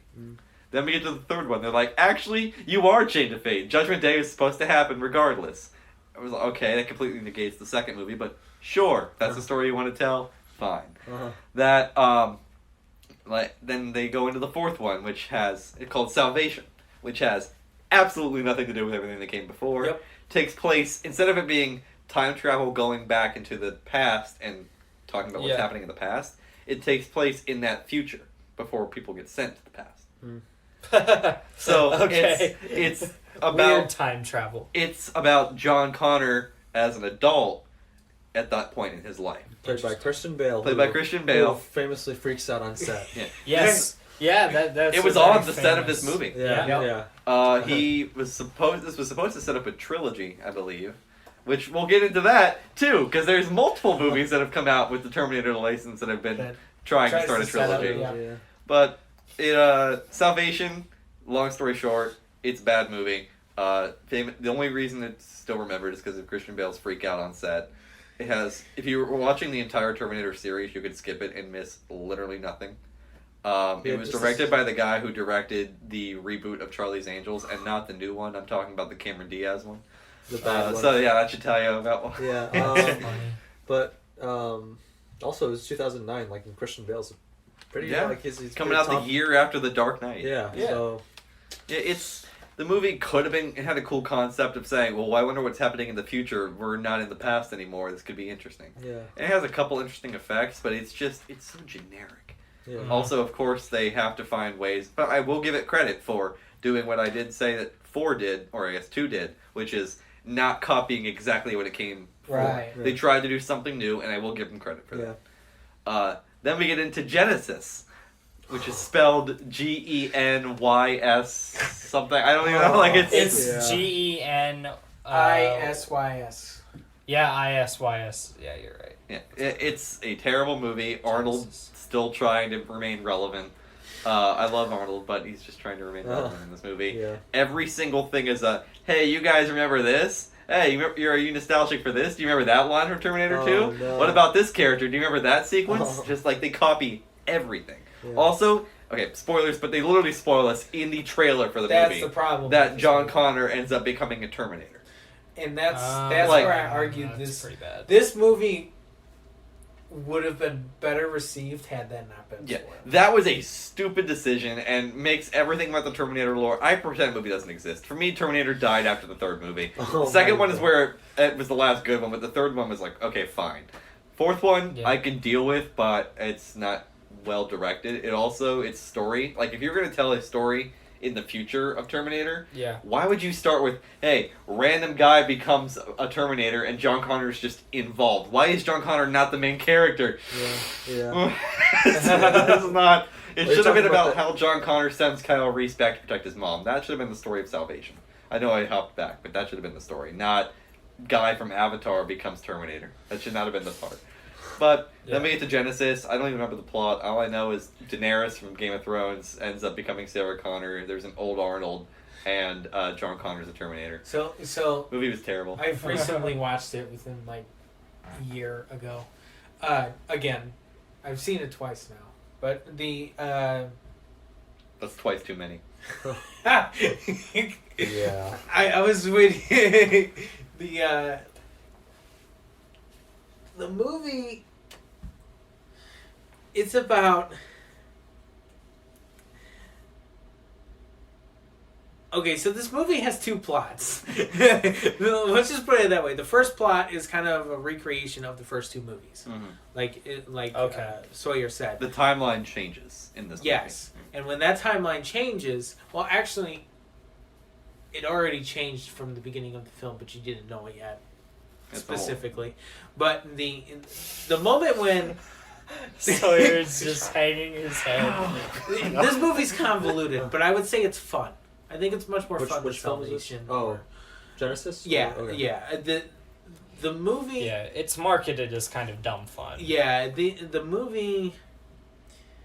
the second plot of this film is about this app that's about to come online, and it's a recreation. Oh right, I forgot. Of It's Skynet. Skynet. But with Terminator goes from being the Skynet becomes from becoming, hey, we need to stop computers because computers are bad, to we're gonna launch an app and it's gonna cause a human. It's gonna cause I hate this movie so much. Devastation. And now we got App is Angry Birds. And now Dark we have Fate Dark coming Fate, out. yeah. Comes out in like 2 weeks. Yeah. I have zero hope for this movie. I have only a small bit of hope for Gabriel Luna because I just. I do like Gabriel Luna. I want him to have like a Yeah. good kickstart to being like a good action star, star because he was so great in Agents of S.H.I.E.L.D. as Ghost Rider that I'm like. I'm disappointed he's not going to get his Ghost Rider series. I'm so mad. Yeah. I'm so Yeah. sad. It's just like, that would have been a great series and kind of a good way to. It wouldn't exactly fill it, but it would be a start to fill the void in Daredevil being canceled. Personally, To wrap it up, Dark Yeah, Fate. let's, It's coming out in 2 weeks. I want it to be good, but I don't have a whole lot of faith in it, and I'd like to see. I'd like to see it be good, but I also, based on the trailers, can already tell this movie's gonna make me mad, and you can believe because I'm gonna probably see it the weekend it comes out. The next episode after that movie comes out. Oh, I'm gonna have some things to say. Yeah. So just I'll probably see it. maybe Yeah. I'll go see it with you. the only real hope I have from this movie is they're bringing both Arnold and Linda Hamilton back, and that it's directed by the director of Deadpool. Those are the only two things that. Oh yeah, those are good. Those are good indicators. But Anyway, you know. Yeah. With that, hope you enjoyed Yeah, our frustration, our sadness, our sadness, and our frustration. sadness. Sawyer, can you rattle off our social medias? So we are And at our cast platforms. CASTCATE on Twitter, but you can find us just by looking up the Lab Rats Entertainment Podcast, and we are on Instagram at the Lab Rats Podcast. Even though we don't really post that much on there. No. Caleb has now taken over our Twitter, Yes. so you can direct all inquiries to him through our DMs if you would like to. And I promise he knows all of the answers to your He knows questions. every answer to every So, question. do you want to ask him what the release date of the next Kingdom Hearts game is? I'm He's sure he'll got know. it. He has all the insider scoop. Probably 2020 or 2021. That's I'll tell you false, that. but okay. And if you would like us to be on any other new platforms, you can please let us know. We will do our best to get on those new Yes. platforms. You can find our podcast wherever you're listening now, in addition to Podbean, Stitcher, Spotify, Apple Podcasts, Google Podcasts / Google Play, and did I already say Spotify? YouTube, I think, because I think I already said Spotify. Let's do it again. Spotify, Stitcher, Apple, Google, Podbean, and YouTube. That's it. Yes. Okay. All right, we're good. Well, thanks for listening. A little longer this time around. We are discussing ways that we can get this out a little more streamlined to you. Next week, I think confirmed will be the debut of having the podcast in segments and then releasing a little later a full episode. So More than likely, it'll just be we put up the news in a Yeah. 30-minute segment or however long, the topics in a segment, and then just the big 1 hour discussion, and then afterwards I'll post the full length. So yeah, and we're still working out distribution and how and when we're going to do that. But once we do, we will talk about it here on the show, and then with that, I think we're ready to go. Anything else? This anybody has wants to say? been the Lab Rats Yes, Entertainment Podcast. this has been the Lab Rats Entertainment Podcast. Sorry, one last thing, Caleb. Yeah. Second episode. How do you feel? Is it pretty cool? Yeah, it's pretty cool. I'm enjoying I'm enjoying being on here. It's been a lot of fun. You know. And with that, Yep, that's all I got to say. All right. Bye.